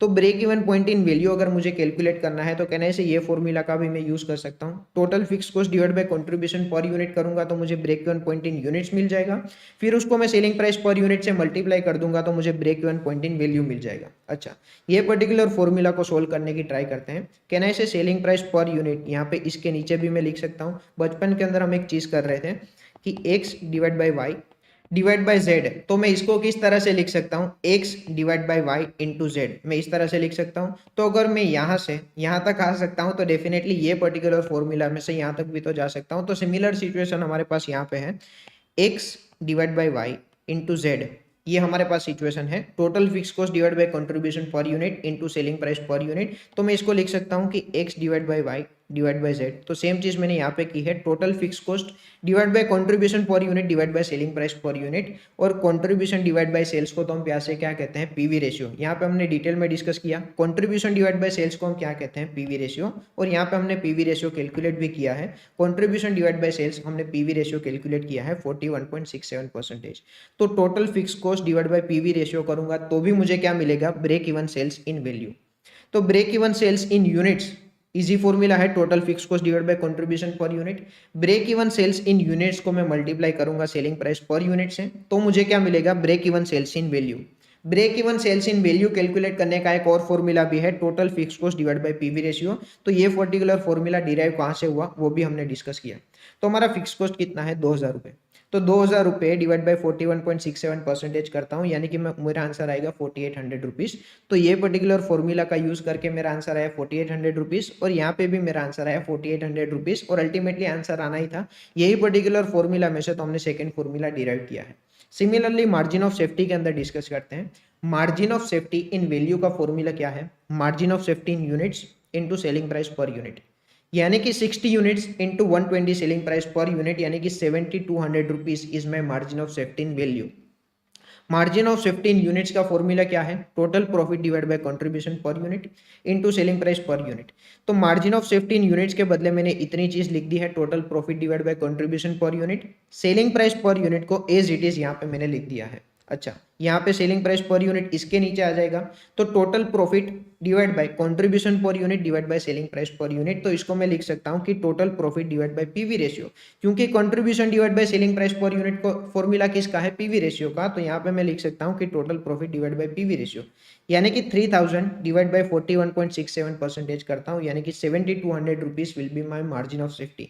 तो margin of safety in value दो तरीके से कैलकुलेट कर सकता हूँ, margin of safety in units into selling price per unit, मेरा आंसर आएगा 7200, and margin of safety in value दूसरे तरीके से भी कैलकुलेट कर सकता हूँ, टोटल प्रॉफिट डिवाइड बाय 41.67%, यानी कि 7200 will be my margin of safety in value.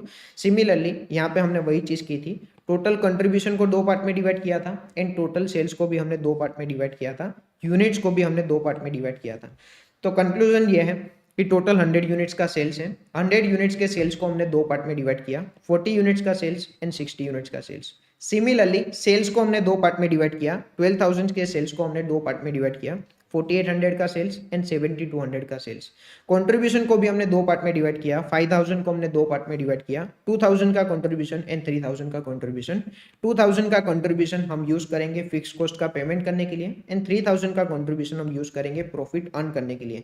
तो यहाँ पे ब्रॉडली हमारा break even sales and margin of safety का डिस्कशन कंप्लीट हुआ। पीवी रेशियो का मुझे एक इंपॉर्टेंट पॉइंट बोलना है, डोंट वरी, अभी तक हमने जितना भी डिस्कशन किया है उसमें से अगर आपको कुछ भी याद नहीं है या तो कोई भी पॉइंट के ऊपर कंफ्यूजन है, पीवी रेशियो का डिस्कशन कंप्लीट होने के बाद मैं आपको एक छोटी सी ट्रिक दूंगा, अगर आपने वो ट्रिक भी सुन ली है ना तो भी आपको break even sales, margin of safety कहीं पे भी कोई भी डाउट नहीं आएगा।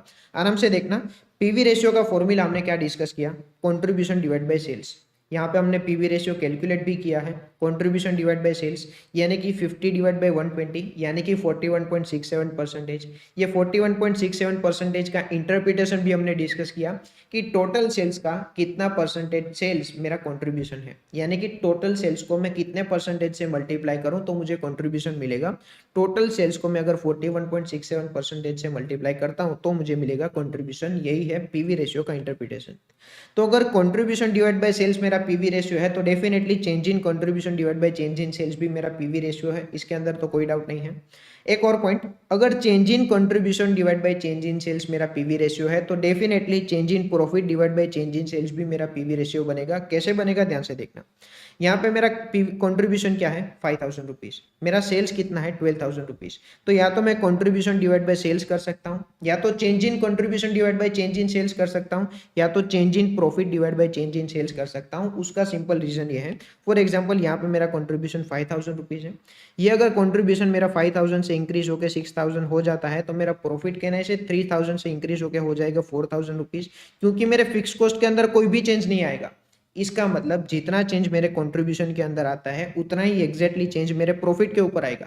कंट्रीब्यूशन के अंदर प्लस 1000 का मुझे इंपैक्ट आया है तो वही एज इट इज इंपैक्ट मेरे प्रॉफिट के अंदर आएगा, क्योंकि मेरा फिक्स कॉस्ट कभी भी चेंज नहीं आता। तो जितना चेंज इन कंट्रीब्यूशन होगा उतना ही एग्जैक्टली चेंज इन प्रॉफिट होगा। तो अगर change in contribution divide by change in sales मेरा पीवी रेशियो है तो definitely change in profit divide by change in sales भी मेरा पीवी रेशियो होगा, क्योंकि जितना चेंज इन कंट्रीब्यूशन होगा ना वही as it is change in profit होगा। ये चीज मैंने यहाँ पे लिखी है। Since fix cost doesn't differ, change in contribution will always be equal to change in profit. अच्छा, ये फॉर्मूला के अंदर हमने क्या देखा, break even point in value हमने कैलकुलेट की।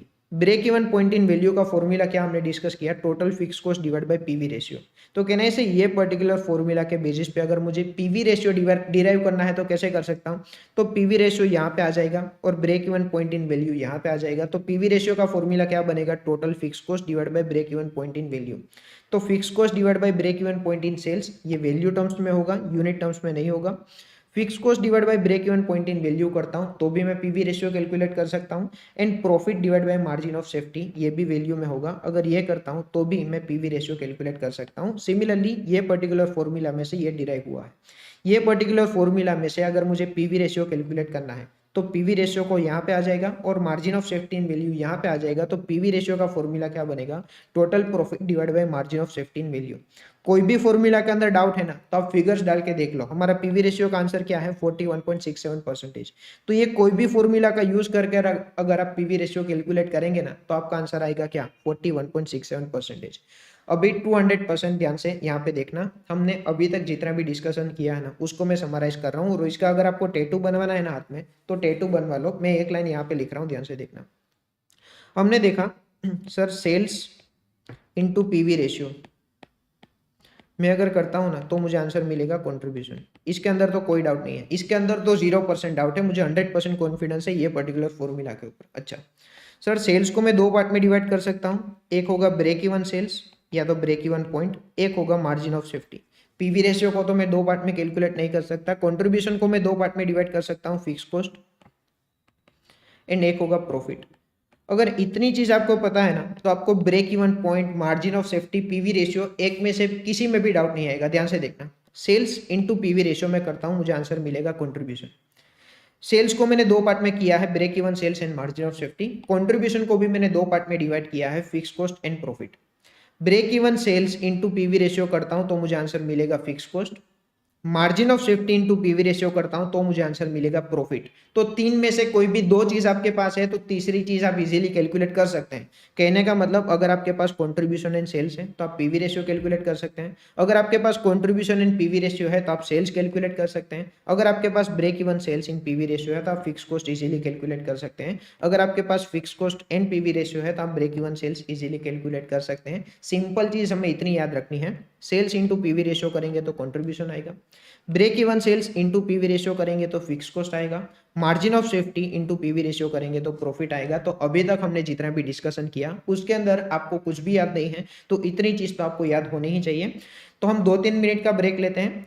आपको क्या करना है, हमने अभी तक जितना भी डिस्कशन किया है, हमने सिर्फ अभी तक इतना डिस्कशन किया है, वो आप एक बार ध्यान से देख लो। उसके बाद एक छोटा सा कॉन्सेप्ट रहेगा एंड वो पर्टिकुलर कॉन्सेप्ट देखने के बाद यही कॉन्सेप्ट के क्वेश्चन आंसर की हम प्रैक्टिस करेंगे एंड क्वेश्चन आंसर की प्रैक्टिस करने के बाद ये कॉन्सेप्ट के ऊपर 200% कॉन्फिडेंस आ जाएगा। अभी के लिए आपको इतना एक बार देखना है, वीडियो पॉज करके ही देख लेना।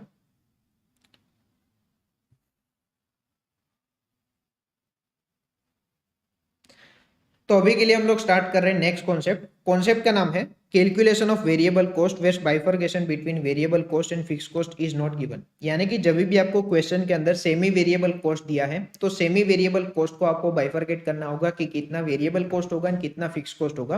कैसे कैलकुलेशन होगा, एकदम सिंपल, एकदम लॉजिकल, एकदम कॉमन सेंस अप्लाई करके कैलकुलेशन करना है। ध्यान से देखना, मेरे पास कुछ डेटा यहाँ पे अवेलेबल है, 100 यूनिट्स का डेटा अवेलेबल है एंड 300 यूनिट्स का डेटा अवेलेबल है।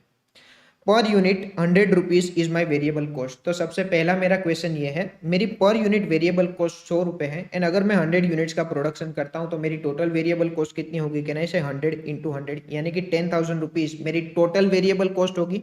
पर यूनिट वेरिएबल कॉस्ट 100 रुपए है, मेरी टोटल वेरिएबल कॉस्ट 10,000 रुपीज है। फिक्स कॉस्ट का डेटा मुझे क्वेश्चन के अंदर दिया है, 2,000 रुपये मेरी फिक्स कॉस्ट है एंड टोटल कॉस्ट का डेटा भी मुझे क्वेश्चन के अंदर दिया है, मेरी टोटल कॉस्ट कितनी है 12,000 रुपीज। टोटल कॉस्ट मतलब total variable cost plus total fix cost, यानी कि मेरी टोटल कॉस्ट कितनी है 12,000 रुपीज। तो अगर मैं 100 यूनिट्स का प्रोडक्शन करता हूँ, मेरी टोटल कॉस्ट कितनी होगी, 12,000 रुपीज की टोटल कॉस्ट होगी। 300 यूनिट्स का डेटा कुछ क्वेश्चन के अंदर अवेलेबल है, पर unit variable cost again 100 rupees है। तो अगर मैं 300 यूनिट्स का प्रोडक्शन करता हूं, मेरी टोटल वेरिएबल कॉस्ट कितनी होगी, कहने से 300 इंटू 100 यानी कि 30,000 रुपीज मेरी टोटल वेरिएबल कॉस्ट होगी। सर फिक्स कॉस्ट का डेटा एज इट इज है, तो 2,000 रुपये मेरी फिक्स कॉस्ट है, यानी कि मेरा टोटल एक्सपेंस कितना होगा, 32,000 रुपीज मेरा टोटल एक्सपेंस होगा।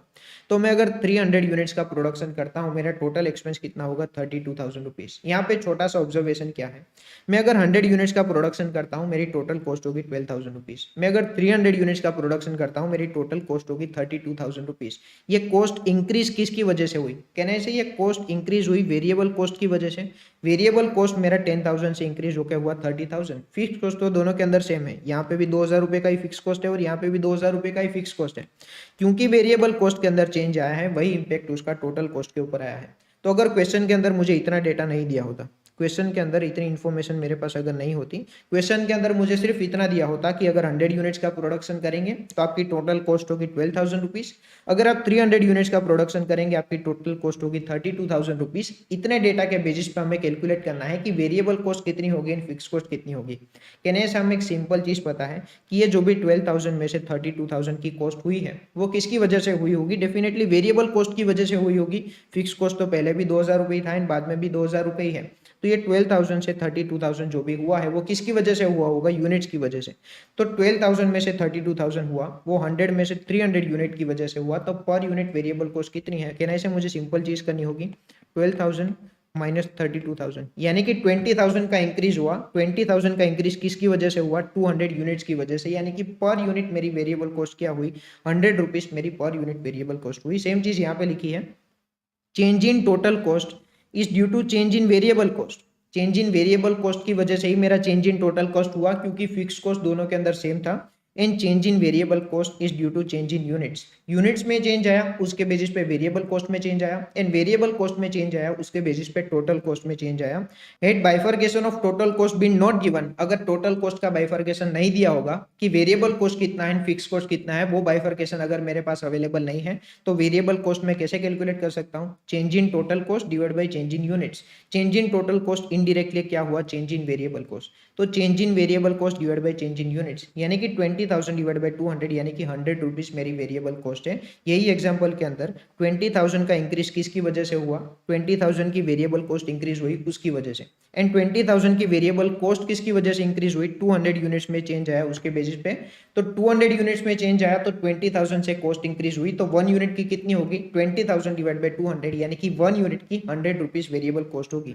अगर वेरिएबल कॉस्ट का डेटा मेरे पास अवेलेबल है तो फिक्स कॉस्ट में इजीली कैलकुलेट कर सकता हूँ। मुझे पता है कि 100 यूनिट्स का प्रोडक्शन करूंगा तो 12,000 रुपीज की टोटल कॉस्ट है।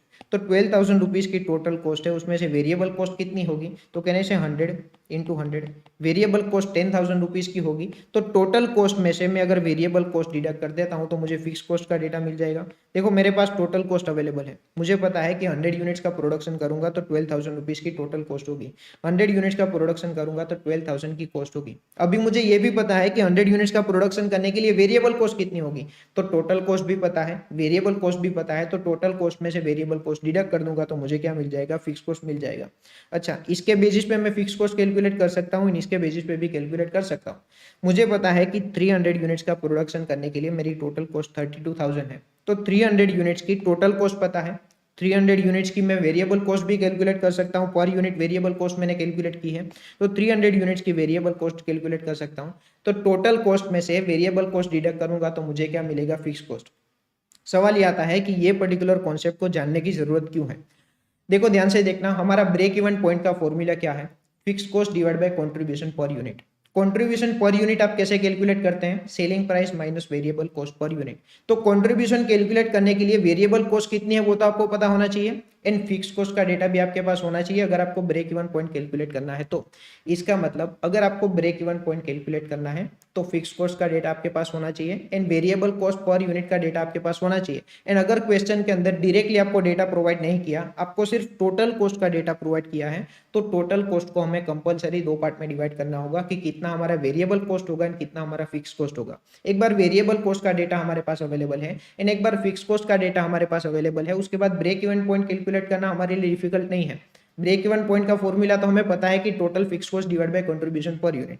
तो ये पर्टिकुलर फॉर्मूला, ये पर्टिकुलर कॉन्सेप्ट जानने की जरूरत क्यों थी वो हमें क्लियरली पता है। हमें ये डेटा चाहिए कि हमारा वेरिएबल कॉस्ट कितना होगा एंड हमारा फिक्स कॉस्ट कितना होगा। अगर ये डेटा अवेलेबल होगा ना तो ही मैं ब्रेक इवन पॉइंट कैलकुलेट कर सकता हूँ। अभी यहाँ पे एक छोटा सा एग्जाम्पल दिया है, ये एग्जाम्पल देखने के बाद हम क्वेश्चन आंसर की प्रैक्टिस करते हैं। क्वेश्चन रीड करते हैं, calculate for a hotel. Hotel के लिए हमें कुछ कैलकुलेट करना है। ब्रेक इवन पॉइंट सेल्स कितना होगा होटल का, होटल का टोटल सेल्स कितना होगा, टोटल सेल्स में से मैं ब्रेक इवन सेल्स डिडक्ट करूंगा तो मुझे क्या मिलेगा, मार्जिन ऑफ सेफ्टी। रेवेन्यू पर रूम यानी कि सेलिंग प्राइस पर रूम कितनी है होटल की, होटल का फिक्स कॉस्ट कितना है and variable cost per unit hotel का कितना है। From diagram given the total room in a hotel are 25। Hotel के अंदर टोटल 25 रूम्स हैं। ये डायग्राम को देख के हमें ये सारी चीज कैलकुलेट करनी है, ये हमें क्वेश्चन के अंदर पूछा है। एकदम शांति से डायग्राम को ऑब्जर्व करते हैं। सबसे पहली चीज डायग्राम के अंदर एक्स और वाई एक्सिस के अंदर क्या दिया है वो देखते हैं। तो यहाँ पे लिखा है नंबर ऑफ ऑक्यूपाइड रूम्स, यहाँ पे रूम्स का डेटा अवेलेबल है होटल के अंदर और यहाँ पे रेवेन्यू का डेटा अवेलेबल है। डेफिनेटली जैसे जैसे रूम्स इंक्रीज होते जाएंगे हमारा रेवेन्यू भी इंक्रीज होता जाएगा। और डायग्राम के अंदर क्या दिया है, डायग्राम के अंदर दिया है कि ये पर्टिकुलर लाइन सेल्स की लाइन है, तो ये सेल्स की लाइन भी हमें समझ में आती है। जब 0 रूम का सेलिंग होगा तब हमारा रेवेन्यू कुछ भी नहीं होगा, जैसे जैसे हमारा रूम्स का सेलिंग इंक्रीज होता जाएगा हमारा रेवेन्यू भी इंक्रीज होता जाएगा। ठीक है, ये लाइन समझ में आती है। फिर टोटल कॉस्ट की लाइन देखी है, ये हमारी लाइन टोटल कॉस्ट की लाइन है। टोटल कॉस्ट हमारा ये पर्टिकुलर पॉइंट पे दिया है 23.75 हमारा टोटल कॉस्ट है। एडिशनली डायग्राम के अंदर दिया है कि हमारा फिक्स कॉस्ट 12 मिलियन का है। तो 12 मिलियन का फिक्स कॉस्ट तो हमें डायग्राम के अंदर ही दे दिया है, हमें फिक्स कॉस्ट फाइंड करना था पर डायग्राम के अंदर क्लियरली दे दिया है कि हमारा फिक्स कॉस्ट टोटल 12 मिलियन का है। मेरा एक सवाल है कि क्या अगर ये फिक्स कॉस्ट की लाइन नहीं दी होती तो क्या हम आइडेंटिफाई कर सकते थे फिक्स कॉस्ट, डेफिनेटली कर सकते थे। ये हमारी टोटल कॉस्ट की लाइन है। टोटल कॉस्ट हमारा स्टार्ट हो रहा है 12 मिलियन से, यानी कि अगर हम 0 यूनिट का भी सेलिंग करेंगे ना तो भी हमारा 12 मिलियन का कॉस्ट इनकर होगा ही होगा। इसका मतलब ये 12 मिलियन का कॉस्ट क्या है, हमारा फिक्स कॉस्ट है। तो ये डायग्राम के अंदर तो क्लियरली दिया था कि हमारा फिक्स कॉस्ट कितना है, पर डायग्राम के अंदर अगर नहीं भी दिया होता ना तो भी हमें पता चल जाता कि 12 मिलियन का हमारा फिक्स कॉस्ट है। एडिशनली क्वेश्चन के अंदर क्या दिया है, ये पर्टिकुलर पॉइंट पे कुछ दिया है। ये पर्टिकुलर पॉइंट पे हमारा सेलिंग कितना है, 5425 रूम्स का हमारा सेलिंग है। तो देखो ये पर्टिकुलर पॉइंट को ध्यान से ऑब्जर्व करो। ये पर्टिकुलर पॉइंट ऐसा है जहां पे sales and total cost match हो रहा है। ये पर्टिकुलर पॉइंट से क्या है, टोटल कॉस्ट मेरा ज्यादा है मेरे टोटल सेल्स से, यानी कि मैं बोल सकता हूं कि ये मेरा लॉस हुआ। ये पर्टिकुलर पॉइंट के बाद मैं देख रहा हूं तो मेरा सेल्स ज्यादा है मेरे टोटल कॉस्ट से, यानी कि मैं बोल सकता हूं कि ये पर्टिकुलर पॉइंट के बाद मेरा प्रॉफिट हो रहा है। पर ये पर्टिकुलर पॉइंट पे मेरा sales is equal to my total cost, तो कहने से मैं बोल सकता हूं कि ये पर्टिकुलर पॉइंट मेरा क्या है, break even point. Break even point का मतलब हमने कितनी बार डिस्कस किया है, ब्रेक इवन पॉइंट का मतलब होता है कि वो सेल्स जहां पे आपको ना तो प्रॉफिट होगा ना तो लॉस होगा। In other words my fix cost is equal to my contribution, in other words my total sales is equal to my total cost. Total cost के अंदर दोनों चीज आ जाएगी, fix cost and variable cost दोनों चीज आ जाएगी। तो ये पर्टिकुलर पॉइंट ऐसा है जहां पे my total sales is equal to my total cost, यानी कि ये पर्टिकुलर सेल्स क्या है, मेरा ब्रेक इवन सेल्स है। तो ब्रेक इवन सेल्स मेरा 5425। तो अभी तक मेरे पास कौन कौन सा डेटा अवेलेबल है, अभी तक मुझे सिर्फ इतना पता है कि हमारा फिक्स कॉस्ट कितना है, टोटल 12 मिलियन का हमारा फिक्स कॉस्ट है। अभी तक मुझे सिर्फ इतना पता है कि हमारा ब्रेक इवन पॉइंट कितना है, 5425 यूनिट्स का हमारा ब्रेक इवन पॉइंट है। 5425 था कि क्या था, 5425 था। आगे देखते हैं डायग्राम के अंदर हमें क्या दिया है। तो डायग्राम के अंदर लिखा है कि हमारा मार्जिन ऑफ सेफ्टी कितना है। मार्जिन ऑफ सेफ्टी लिखा है कि 7310 यूनिट्स तक आपका मार्जिन ऑफ सेफ्टी है, यानी कि 5425 यूनिट्स तक आपका ब्रेक इवन सेल्स है। 5425 यूनिट से ऊपर 7310 यूनिट्स तक आपका मार्जिन ऑफ सेफ्टी है। तो कहने से यहाँ पे हमें क्लियरली ये दिख रहा है कि हमारा टोटल सेल्स कितना है। टोटल सेल्स यूनिट टर्म्स में, टोटल सेल्स यूनिट टर्म्स में हमारा है 7310 यूनिट्स। 7310 का बाइफरकेशन क्या है, 5425 यूनिट्स तक हमारा ब्रेक इवन पॉइंट है, एंड 5425 से ऊपर का जितना भी सेल्स है 7310 यूनिट्स तक, ये हमारा मार्जिन ऑफ सेफ्टी है। तो मुझे ये पता चल गया है कि हमारा टोटल सेल्स कितना है। टोटल सेल्स यूनिट टर्म्स में पता चला है। रेवेन्यू पर रूम से मल्टीप्लाई करूंगा तो मुझे ये भी पता चल जाएगा कि मेरा टोटल सेल्स अमाउंट टर्म्स में कितना है। पर अभी तक तो मुझे सिर्फ इतना ही पता है कि मेरा टोटल सेल्स यूनिट टर्म्स में कितना है। अभी मुझे कैलकुलेट करना है कि मेरी सेलिंग प्राइस पर यूनिट क्या है, यानी कि मेरा रेवेन्यू पर रूम क्या है। आपको क्या करना है, एक बार ये डायग्राम को शांति से देखो और ये डायग्राम को देख के आपको ये फाइंड करना है कि हमारा रेवेन्यू पर रूम कितना है। आप एक बार ट्राई करो, उसके बाद मैं भी बताता हूँ कि रेवेन्यू पर रूम हम आइडेंटिफाई कैसे कर सकते हैं। अब ये थोड़ा सा टेक्निकल पार्ट है, अगर सोल्व हो जाता है तो अच्छी बात है, और अगर सोल्व नहीं भी होता तो भी टेंशन लेने की जरूरत नहीं है। थोड़ा सा टेक्निकल पार्ट है, ध्यान से देखना। आपको आइडेंटिफाई करना है कि रेवेन्यू पर रूम कितना होगा। मैं आपको एक हिंट भी देता हूं, रेवेन्यू पर रूम आइडेंटिफाई करने के लिए आपको क्या करना होगा, आपको टोटल रेवेन्यू कितना है वो पता होना जरूरी है, एंड टोटल यूनिट्स कितना है वो पता होना जरूरी है। Total revenue divide by total units करेंगे तो आपको रेवेन्यू पर रूम मिलेगा या तो सेलिंग प्राइस पर यूनिट मिलेगा। अभी आपको आइडेंटिफाई करना है कि आपका रेवेन्यू पर रूम कितना होगा। इतना डायग्राम को देख के शांति से एक बार डायग्राम को देखना। कहना से ये पर्टिकुलर पॉइंट पे मुझे क्लियरली पता है कि मेरा 30 मिलियन का सेल्स है। ये पर्टिकुलर पॉइंट पे मुझे क्लियरली पता है कि मेरा 30 मिलियन का सेल्स है, पर ये पर्टिकुलर पॉइंट पे मेरे यूनिट्स कितने हैं मुझे नहीं पता। अदरवाइज पूरे डायग्राम के अंदर मेरे पास रेवेन्यू का डेटा नहीं है, कौन से पॉइंट पे कितना रेवेन्यू है वो मुझे क्लियरली नहीं पता। पर ये पर्टिकुलर पॉइंट पे मुझे क्लियरली पता है कि मेरा 30 मिलियन का रेवेन्यू है, पर ये पर्टिकुलर पॉइंट पे यूनिट्स कितना है वो मुझे नहीं पता। तो ये पर्टिकुलर पॉइंट पे मैं यूनिट्स इजीली आइडेंटिफाई कर सकता हूँ। कैसे आइडेंटिफाई कर सकता हूँ, ध्यान से देखना। तो यहाँ पे दो सेल का डिफरेंस है, sale number 1 and sale number 2। यहाँ पे हमारा 0 यूनिट्स का सेलिंग हो रहा था, 0 यूनिट से लेके हमारा सेल्स इंक्रीज हुआ 1500 यूनिट्स, फिर 1500 यूनिट से हमारा सेल्स इंक्रीज होकर हुआ 3000 यूनिट्स, फिर 3000 यूनिट से हमारा सेल्स इंक्रीज होकर हुआ 4500 यूनिट्स, यानी कि दो सेल के बीच में 1500 यूनिट्स का डिफरेंस है। जैसे ही दो सेल पास हुए हमारा रेवेन्यू हुआ 1500 यूनिट्स, वापस से दो सेल पास हुए हमारा रेवेन्यू हुआ 3000 यूनिट्स, वापस से दो सेल पास हुए हमारा रेवेन्यू हुआ 4500 यूनिट्स। तो कहने से यहाँ पे हमारा रेवेन्यू है 7500 यूनिट्स। तो 7500 यूनिट्स के बाद दो सेल नहीं है, 7500 यूनिट्स के बाद सिर्फ एक सेल है। तो मैं 1500 तो ऐड नहीं कर सकता, पर मैं 750 यूनिट्स ऐड कर सकता हूँ, यानी कि ये पर्टिकुलर पॉइंट ऐसा है जहाँ पे मैंने टोटल 8250 यूनिट्स का सेलिंग किया है। तो मुझे पता चल गया कि ये पर्टिकुलर पॉइंट पे मेरा सेल्स कितना है, 30 मिलियन का।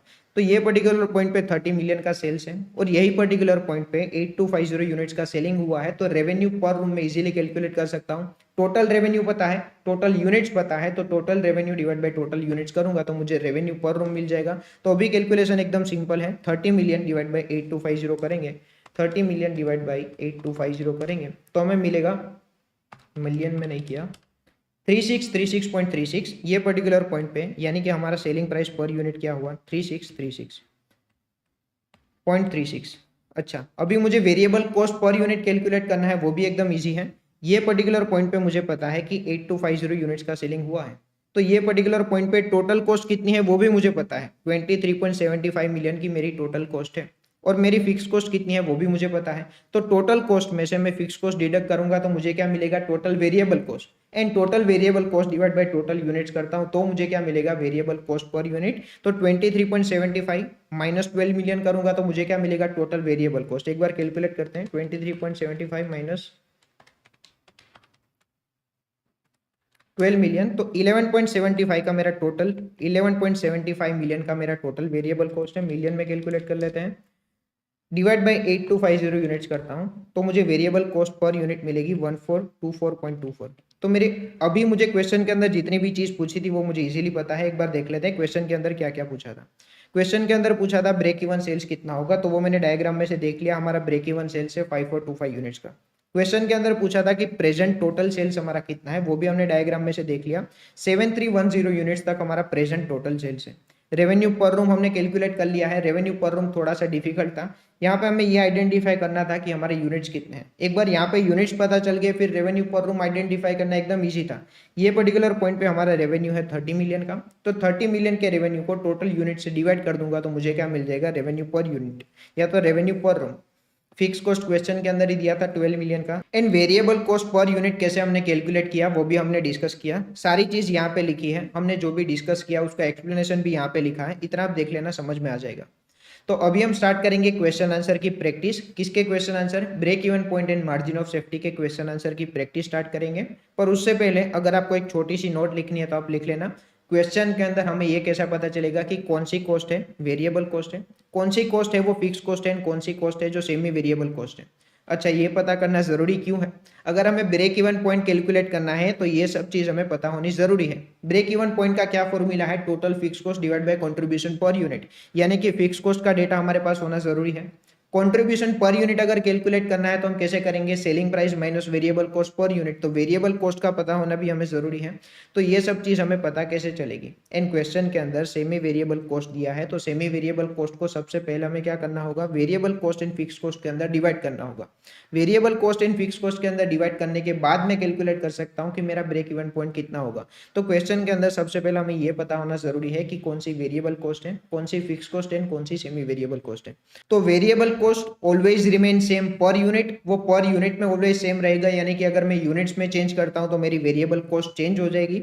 फिक्स कॉस्ट का मतलब क्या हुआ, always remain same in total, वो टोटालिटी बेसिस पे चेंज होगी, यूनिट्स में चेंज करने से ये पर्टिकुलर कॉस्ट चेंज नहीं होती। एंड सेमी वेरिएबल कॉस्ट का मतलब क्या हुआ, ना तो वो वेरिएबल कॉस्ट है ना तो वो फिक्स कॉस्ट है। एंड अगर सेमी वेरिएबल कॉस्ट है तो सेमी वेरिएबल कॉस्ट के अंदर सबसे पहली चीज हमें करनी होगी, वेरिएबल कॉस्ट अपनी फिक्स कॉस्ट के अंदर डिवाइड करना होगा। तो एक एग्जाम्पल भी दिया है, variable cost per unit always same होगी, तो यहाँ पे 5000 यूनिट्स हैं, पर यूनिट वेरिएबल कॉस्ट 10 रुपए है, तो मेरी टोटल वेरिएबल कॉस्ट होगी 50,000। 10,000 यूनिट्स अगर हो जाएंगे तो 10,000 यूनिट्स की टोटल वेरिएबल कॉस्ट क्या होगी, 1 लाख रुपीज। तो variable cost always per unit same रहेगा, फिक्स कॉस्ट ऑलवेज टोटालिटी में सेम रहेगा। अगर मैं 5000 यूनिट्स का प्रोडक्शन करता हूं तो भी 10,000 रहेगा, एंड अगर मैं 10,000 यूनिट्स का प्रोडक्शन करता हूं तो भी 10,000 रहेगा। इन सेमी वेरिएबल कॉस्ट के अंदर क्या होगा, ना तो वो पर यूनिट सेम होगा, यहाँ पे 12 रुपीज है और यहाँ पे 11 रुपीज है, यानी कि पर यूनिट भी सेम नहीं है, एंड टोटालिटी बेसिस पे भी सेम नहीं है। यहाँ पे 6,000 नहीं होगा, यहाँ पे 60,000 होगा, तो यहाँ पे 60,000 है और यहाँ पे 1,10,000 है, तो यहाँ पे टोटालिटी बेसिस पे भी सेम नहीं है। तो सेमी वेरिएबल कॉस्ट के अंदर हमें क्या करना होगा, सबसे पहले variable cost and fix cost में डिवाइड करना होगा। कैसे करना होगा वो हमने डिटेल में डिस्कस किया। वेरिएबल कॉस्ट पर यूनिट हमें कैलकुलेट करना होगा, change in cost divide by change in units करेंगे तो हमें क्या मिलेगा, वेरिएबल कॉस्ट पर यूनिट। इन एक बार वेरिएबल कॉस्ट पर यूनिट मिल चुका है तो फिर फिक्स कॉस्ट कैलकुलेट करना एकदम इजी है। Total cost minus total variable cost करता हूं तो मुझे क्या मिलेगा, फिक्स कॉस्ट। एक बार fix cost and variable cost per unit मिल चुका है, उसके बाद मैं break even sales easily calculate कर सकता हूं। तो ये पर्टिकुलर चीज आपको लिखनी है तो आप लिख सकते हैं। इसके बाद हम क्वेश्चन आंसर की प्रैक्टिस स्टार्ट करेंगे। आपको क्वेश्चन बैंक मिल चुकी होगी। क्वेश्चन बैंक के अंदर आपको डिसीजन मेकिंग चैप्टर ओपन करना है, एंड डिसीजन मेकिंग चैप्टर के अंदर कॉन्सेप्ट नंबर 1 के क्वेश्चन आंसर की प्रैक्टिस हम लोग स्टार्ट करेंगे। अभी के लिए आपको ये लिखना है तो आप लिख सकते हैं, हम डिसीजन मेकिंग चैप्टर के क्वेश्चन आंसर की प्रैक्टिस स्टार्ट करेंगे। इसके बाद मैं भी क्वेश्चन बैंक ओपन कर लेता हूं, ये वीडियो पॉज करके एक बार लिख लेना।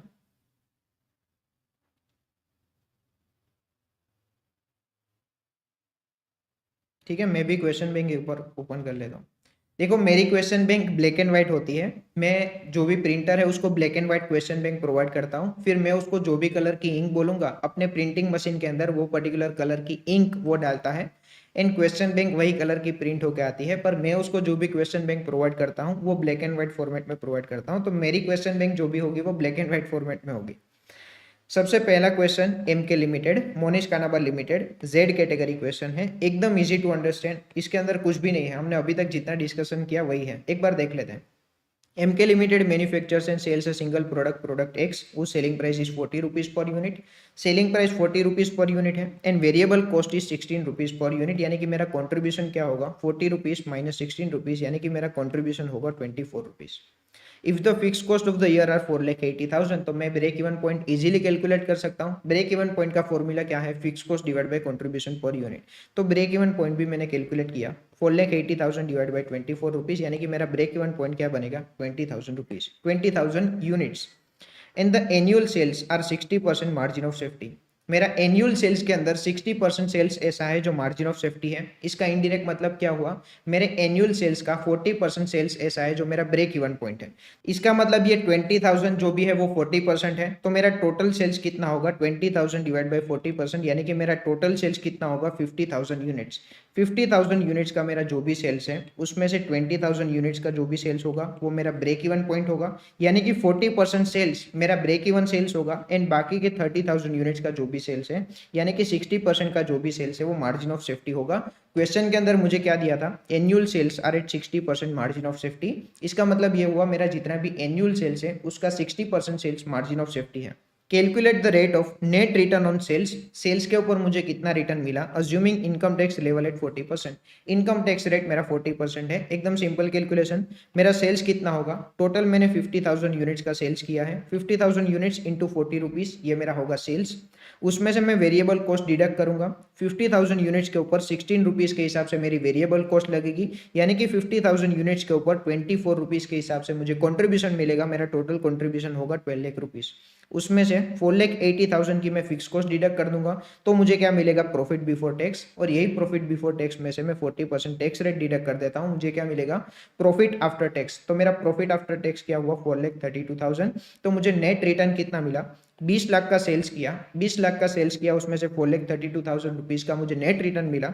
तो 4,32,000 डिवाइड बाई 20 लाख यानी कि 21.6% मेरा नेट रिटर्न था। इसके अंदर कुछ भी नहीं था, एकदम जेड कैटेगरी क्वेश्चन है। तो क्लास के बाद ये पर्टिकुलर क्वेश्चन को आप एक बार देख लेना, उसके बाद नहीं भी देखेंगे तो भी चलेगा। अभी हम लोग स्टार्ट कर रहे हैं नेक्स्ट क्वेश्चन। नेक्स्ट क्वेश्चन को थोड़ा ध्यान से देखना।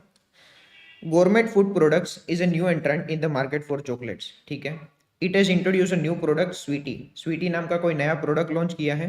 This is a small rectangular chocolate bar, okay. The bars are wrapped in aluminium foil and packed in attractive cartons containing 50 bars. Carton के अंदर पैकिंग किया जाएगा और एक कार्टून के अंदर टोटल 50 चॉकलेट रखी जाएगी। A carton is therefore considered a basic sales unit. यही कार्टून का मैं सेल करूंगा और एक कार्टून के अंदर टोटल 50 चॉकलेट रखी जाएगी। All the management had made detail estimate of cost and volume prior to undertaking the venture. New projection based on actual cost information are now required. Income statement for the last 2 quarters are given. First quarter की मेरी क्या income है उसका data मेरे पास है, and second quarter की क्या information है, क्या एक्चुअल रेवेन्यू है उसका डेटा मेरे पास है। 50,000 यूनिट्स का मैंने सेलिंग किया था at the rate of 24 rupees, यानी कि फर्स्ट क्वार्टर के अंदर मैंने टोटल 12 लाख रुपीज़ का सेलिंग किया था। एंड सेकेंड क्वार्टर के अंदर टोटल 70,000 यूनिट्स का सेलिंग किया at the rate of 24 rupees, यानी कि सेकेंड क्वार्टर के अंदर मैंने टोटल 16,80,000 रुपीज़ का सेलिंग किया है। तो फर्स्ट क्वार्टर के अंदर मैंने टोटल 50,000 यूनिट का सेलिंग किया था एंड सेकेंड क्वार्टर के अंदर मैंने टोटल 70,000 यूनिट्स का सेलिंग किया था, इसके अंदर कोई डाउट नहीं है। Cost of good sold, first quarter के अंदर 7 लाख रुपए का खर्चा हुआ एंड सेकेंड क्वार्टर के अंदर 8,80,000 रुपीज का खर्चा हुआ, तो मुझे मिलेगा ग्रोस मार्जिन 5 लाख रुपए का ग्रोस मार्जिन फर्स्ट क्वार्टर में हुआ एंड 8 लाख रुपए का ग्रोस मार्जिन सेकेंड क्वार्टर में हुआ। मेरा एक सवाल अभी आपसे ये है, ये कॉस्ट ऑफ गुड सोल्ड है वो मेरा वेरिएबल कॉस्ट है या तो फिक्स कॉस्ट है, वो मुझे अभी नहीं पता, आगे देखते हैं। Less selling and admin expense 6,50,000 first quarter में हुआ था एंड 6,90,000 सेकेंड क्वार्टर में हुआ था। तो नेट इनकम बिफोर टैक्स मेरा आया 1,50,000 का लॉस मुझे फर्स्ट क्वार्टर के अंदर हुआ था एंड 1,10,000 का बेनिफिट मुझे सेकंड क्वार्टर के अंदर हुआ था। टैक्स एक्सपेंस मैंने डिडक्ट कर दिए, तो आफ्टर टैक्स इनकम मेरा 90,000 एडवर्स, यानी कि 90,000 रुपीज़ का लॉस मुझे फर्स्ट क्वार्टर के अंदर हुआ था एंड 66,000 रुपीज़ का प्रॉफिट मुझे सेकंड क्वार्टर के अंदर हुआ था। The firm's overall marginal and average income tax rate is 40%. Average income tax rate मेरा 40% है. This 40% figure has been used to estimate the tax liability arising from the chocolate operation. यहाँ पे जो भी टैक्स का कैलकुलेशन किया है, tax का जो भी कैलकुलेशन किया है, ये टैक्स रेट कौन सा है 40% टैक्स रेट है, यही मुझे क्वेश्चन के अंदर दिया है। क्वेश्चन के अंदर रिक्वायर्ड क्या है ध्यान से देखना। Management would like to know the break even point in terms of quarterly carton sales for each chocolate. Management को कैलकुलेट करना है कि मेरा ब्रेक इवन पॉइंट कैसा है। सबसे पहले आपको कैलकुलेट करने की ट्राई करनी है। ये पर्टिकुलर डेटा को ध्यान में रखते हुए मैं ब्रेक इवन पॉइंट कैसे कैलकुलेट कर सकता हूँ। कंफ्यूजन कहाँ पे क्रिएट हो रहा है, ध्यान से देखो। मैं आपको हिंट भी देता हूँ। ब्रेक इवन पॉइंट का फॉर्मूला है fix cost divide by contribution per unit. तो देखो मेरे पास सेलिंग प्राइस तो इजीली अवेलेबल है, मेरे पास कंट्रीब्यूशन अवेलेबल नहीं है। कंट्रीब्यूशन का क्या फॉर्मूला है, सेल्स माइनस वेरिएबल कॉस्ट करूंगा तो मुझे कंट्रीब्यूशन मिलेगा। अभी मेरे पास कंट्रीब्यूशन कितना है वो डेटा मेरे पास अवेलेबल नहीं है। फिक्स कॉस्ट कितना है वो भी डेटा मेरे पास अवेलेबल नहीं है। एक बार फिक्स कॉस्ट मिल जाएगा, कंट्रीब्यूशन पर यूनिट मिल जाएगा, उसके बाद मैं break even point easily calculate कर सकता हूँ। Fix cost divide by contribution per unit. इतने डेटा को ध्यान से देखो। आपको ये कैलकुलेट करना है कि मैं कंट्रीब्यूशन कैसे कैलकुलेट कर सकता हूँ, फिक्स कॉस्ट कैसे कैलकुलेट कर सकता हूँ। वीडियो पॉज करके सोचने की ट्राई करो। अगर याद नहीं आ रहा तो मैं जो सॉल्यूशन बोल रहा हूँ वो ध्यान से देखना। देखो जनरली क्या होता है, कोई भी क्वेश्चन आप एक बार खुद से सोल्व करने की ट्राई करेंगे ना, तो एग्जैक्टली आपको पता चलेगा कि आपकी प्रॉब्लम कहाँ पे हो रही है, आप कहाँ पे अटक रहे हैं। उसके बाद अगर आप मेरा सॉल्यूशन सुनेंगे ना तो आपको नेक्स्ट लेवल कॉन्फिडेंस आ जाएगा। सबसे पहले आपको ये पर्टिकुलर सॉल्यूशन खुद से ढूंढने की ट्राई करनी है, उसके बाद मैं सॉल्यूशन डिस्कस कर रहा हूँ। कहने से सबसे पहली चीज हमने यहाँ पे नोट्स क्या लिखी थी, how to identify nature of the cost. कौन सी कॉस्ट वेरिएबल कॉस्ट है वो मेरे लिए जानना जरूरी है, कौन सी कॉस्ट फिक्स कॉस्ट है वो भी मेरे लिए जानना जरूरी है, कौन सी कॉस्ट सेमी वेरिएबल कॉस्ट है ये भी मेरे लिए जानना जरूरी है। ये पर्टिकुलर क्वेश्चन के अंदर मेरे पास टोटल दो कॉस्ट है। सबसे पहले यहाँ पे सेल्स का फिगर लिखा है, ठीक है, सेल्स में कोई प्रॉब्लम नहीं है। उसके बाद यहाँ पे लिखा है कॉस्ट ऑफ गुड सोल्ड। तो ये कॉस्ट ऑफ गुड सोल्ड मेरा वेरिएबल कॉस्ट है या तो फिक्स कॉस्ट है वो मुझे नहीं पता, ठीक है। फिर लिखा है ग्रोस मार्जिन, ग्रोस मार्जिन तो ठीक है। फिर एक और नया एक्सपेंस आया सेलिंग एंड एडमिन एक्सपेंस। तो सेलिंग एंड एडमिन एक्सपेंस मेरा वेरिएबल कॉस्ट है कि फिक्स कॉस्ट वो मुझे नहीं पता। तो उसके बाद लिखा है इनकम टैक्स रेट, तो ठीक है, इनकम टैक्स में भी कोई प्रॉब्लम नहीं है। फिर टैक्स लिखा है, उसके अंदर भी कोई प्रॉब्लम नहीं है। एंड आफ्टर टैक्स इनकम लिखी है, उसके अंदर भी कोई प्रॉब्लम नहीं है। अभी मेरी प्रायोरिटी है कि कॉस्ट ऑफ गुड सोल्ड मेरा वेरिएबल एक्सपेंस है या तो फिक्स एक्सपेंस है, and selling and admin expense मेरा वेरिएबल है कि फिक्स एक्सपेंस है वो मुझे नहीं पता। तो मैं आइडेंटिफाई कर लेता हूँ क्या cost of good sold per unit totality में तो सेम नहीं है। देखो यहाँ पे 7 लाख है और यहाँ पे 8,80,000 है। इसका मतलब ये क्लियर है कि मेरा cost of good sold fix expense तो नहीं है। अभी मैं देख रहा हूँ कि क्या कॉस्ट ऑफ गुड सोल्ड मेरा वेरिएबल एक्सपेंस है कि नहीं है। तो यहाँ पे 7 लाख का खर्चा हुआ, 50,000 यूनिट्स का मैंने सेलिंग किया तो 7 लाख का खर्चा हुआ, यानी कि पर यूनिट कितना हुआ, 7 लाख डिवाइड बाई 50,000 यानी कि पर यूनिट 14 रुपीज का खर्चा हुआ। अभी मैं यहाँ पे देख रहा हूँ कि सेकंड क्वार्टर के अंदर पर यूनिट कितना खर्चा हुआ, तो 8,80,000 डिवाइड बाई 70,000, तो यहाँ पे हो रहा है 12.57। तो इसका मतलब ये वेरिएबल कॉस्ट भी नहीं है, फिक्स कॉस्ट नहीं है, वो तो मुझे अच्छे से पता है क्योंकि टोटालिटी में मैच नहीं हो रही। पर ये वेरिएबल कॉस्ट भी नहीं है क्योंकि पर यूनिट सेम नहीं है। यहाँ पे पर यूनिट कितना है 14 रुपीज और यहाँ पे कितना है पर यूनिट 12.57। इसका मतलब ये कौन सी कॉस्ट है, इसका मतलब ये सेमी वेरिएबल कॉस्ट है। एंड जब भी क्वेश्चन के अंदर सेमी वेरिएबल कॉस्ट दी होती है उसका मुझे बाइफर्केशन करना होता है between variable cost and fix cost. उसका फॉर्मूला हमें आसानी से पता है, change in total cost divide by change in units. तो सबसे पहले हम क्या करेंगे, सेमी वेरिएबल कॉस्ट आइडेंटिफाई करेंगे। चेंज इन टोटल कॉस्ट कितना होगा, 7 लाख माइनस 8,80,000। तो मैं कैलकुलेट कर रहा हूँ वेरिएबल कॉस्ट पर यूनिट का फॉर्मूला क्या है। वेरिएबल कॉस्ट पर यूनिट का फॉर्मूला है change in total cost divide by change in units. तो चेंज इन टोटल कॉस्ट कितना है, 7 lakh minus 8,80,000 and change in units कितना है, कहना इसे 50,000 में से 70,000 हो गए, तो 1,80,000 डिवाइड बाई 20,000 यानी कि 9 रुपीज। 9 रुपीज मेरी वेरिएबल कॉस्ट है। अभी मुझे क्लियरली पता है कि ये पर्टिकुलर चीज के अंदर 9 रुपीज मेरी वेरिएबल कॉस्ट है। अभी मैं फिक्स कॉस्ट कैसे कैलकुलेट कर सकता हूँ वो भी एक बार कैलकुलेट कर लेते हैं। फिक्स कॉस्ट का क्या फॉर्मूला है, फिक्स कॉस्ट मतलब total cost minus variable cost, total cost minus variable cost. तो टोटल कॉस्ट तो मुझे पता है, दोनों में से कोई भी क्वार्टर का मैं कैलकुलेट कर सकता हूँ। फर्स्ट क्वार्टर में से भी कैलकुलेट कर सकता हूँ, सेकंड क्वार्टर में से भी कैलकुलेट कर सकता हूँ। अभी हम लोग कैलकुलेट कर रहे हैं फर्स्ट क्वार्टर में, उसके बाद एक बार सेकंड क्वार्टर का भी कैलकुलेट कर लेंगे ताकि हमें कॉन्फिडेंस आ जाएगा। तो सबसे पहले मैं कैलकुलेट कर रहा हूँ फर्स्ट क्वार्टर का, ध्यान से देखना। मेरी टोटल कॉस्ट कितनी है, 7 लाख रुपए की मेरी टोटल कॉस्ट है, 7 लाख रुपए की मेरी टोटल कॉस्ट है, ठीक है। 7 लाख रुपए की मेरी टोटल कॉस्ट है, उसमें से वेरिएबल कॉस्ट कितनी है, तो कहने से पर यूनिट वेरिएबल कॉस्ट मेरी 9 रुपीज है। तो टोटल वेरिएबल कॉस्ट कितनी होगी, 50,000 यूनिट्स इंटू 9 रुपीज, यानी कि 7 लाख माइनस 4,50,000, 7 लाख माइनस 4,50,000 यानी कि 2,50,000 की मेरी फिक्स कॉस्ट है। तो अभी हम एक बार टोटल कॉस्ट भी टैली कर लेते हैं ताकि हमें बेटर क्लियरिटी मिलेगी। एकदम ध्यान से देखना, यहाँ पे मैं लिख रहा हूँ फर्स्ट क्वार्टर और यहाँ पे मैं लिख रहा हूँ सेकंड क्वार्टर। फर्स्ट क्वार्टर के अंदर टोटल 50,000 यूनिट्स का सेलिंग हुआ था एंड सेकंड क्वार्टर के अंदर टोटल 70,000 यूनिट्स का सेलिंग हुआ था। यहाँ पे लिख रहा हूँ मैं पर यूनिट कॉस्ट और यहाँ पे मैं लिख रहा हूँ total cost. Similarly second quarter के अंदर यहाँ पे लिख रहा हूँ पर यूनिट कॉस्ट और यहाँ पे लिख रहा हूँ मैं टोटल कॉस्ट। वेरिएबल कॉस्ट सबसे पहले लिखते हैं। तो कहना इसे वेरिएबल कॉस्ट पर यूनिट हमने कैलकुलेट किया है 9 रुपीज। तो 50,000 यूनिट्स की मेरी टोटल वेरिएबल कॉस्ट कितनी होगी, कहना इसे 4,50,000 एंड फिक्स कॉस्ट हमने आइडेंटिफाई कर ली है। हमारी फिक्स कॉस्ट टोटल कितनी है, 2,50,000 की हमारी फिक्स कॉस्ट है, यानी कि 7 लाख रुपए का खर्चा मुझे फर्स्ट क्वार्टर के अंदर हुआ। सेकेंड क्वार्टर के अंदर कैसे होगा, सेकेंड क्वार्टर के अंदर टोटल 70,000 यूनिट्स का प्रोडक्शन हुआ है, 70,000 यूनिट्स का सेलिंग हुआ है। अभी मैं कैलकुलेट कर रहा हूँ पर यूनिट मेरी वेरिएबल कॉस्ट 9 रुपीज है, यानी कि टोटल मेरी वेरिएबल कॉस्ट कितनी होगी 70,000 इंटू 9 यानी कि 6,30,000 की मेरी टोटल वेरिएबल कॉस्ट होगी एंड 2,50,000 की मेरी फिक्स कॉस्ट होगी, यानी कि मेरा टोटल एक्सपेंस सेकेंड क्वार्टर के अंदर कितना होगा 8,80,000। तो क्वेश्चन के अंदर मुझे क्या दिया था, क्वेश्चन के अंदर मुझे सिर्फ इतना दिया था कि फर्स्ट क्वार्टर के अंदर आपका टोटल एक्सपेंस हुआ है 7 लाख रुपए, सेकेंड क्वार्टर के अंदर आपका टोटल एक्सपेंस हुआ है 8,80,000, यानी कि ये सेमी वेरिएबल कॉस्ट था। और सेमी वेरिएबल कॉस्ट को हमने दो पार्ट में डिवाइड किया कि ये सेमी वेरिएबल जो भी कॉस्ट है उसमें से वेरिएबल कॉस्ट कितनी है उसमें से फिक्स कॉस्ट कितनी है। एक चीज एकदम अच्छे से ध्यान से देखना, हमने ये चीज ऑलरेडी डिस्कस की है, मैं वापस से एक बार रिवाइज करवा रहा हूँ, ध्यान से देखना। तो कहना है से ये 7 लाख एंड 8,80,000, ये जो भी 1,30,000 1,80,000 का एक्सपेंस इंक्रीज हुआ है वो किसकी वजह से इंक्रीज हुआ होगा, डेफिनेटली वेरिएबल कॉस्ट की वजह से इंक्रीज हुआ होगा, क्योंकि यहाँ पे भी फिक्स कॉस्ट कितनी है 2,50,000 है और यहाँ पे भी फिक्स कॉस्ट कितनी है 2,50,000 है। ये जो भी 1,80,000 का इंक्रीज हुआ है वो 1,80,000 का इंक्रीज वेरिएबल कॉस्ट की वजह से हुआ होगा।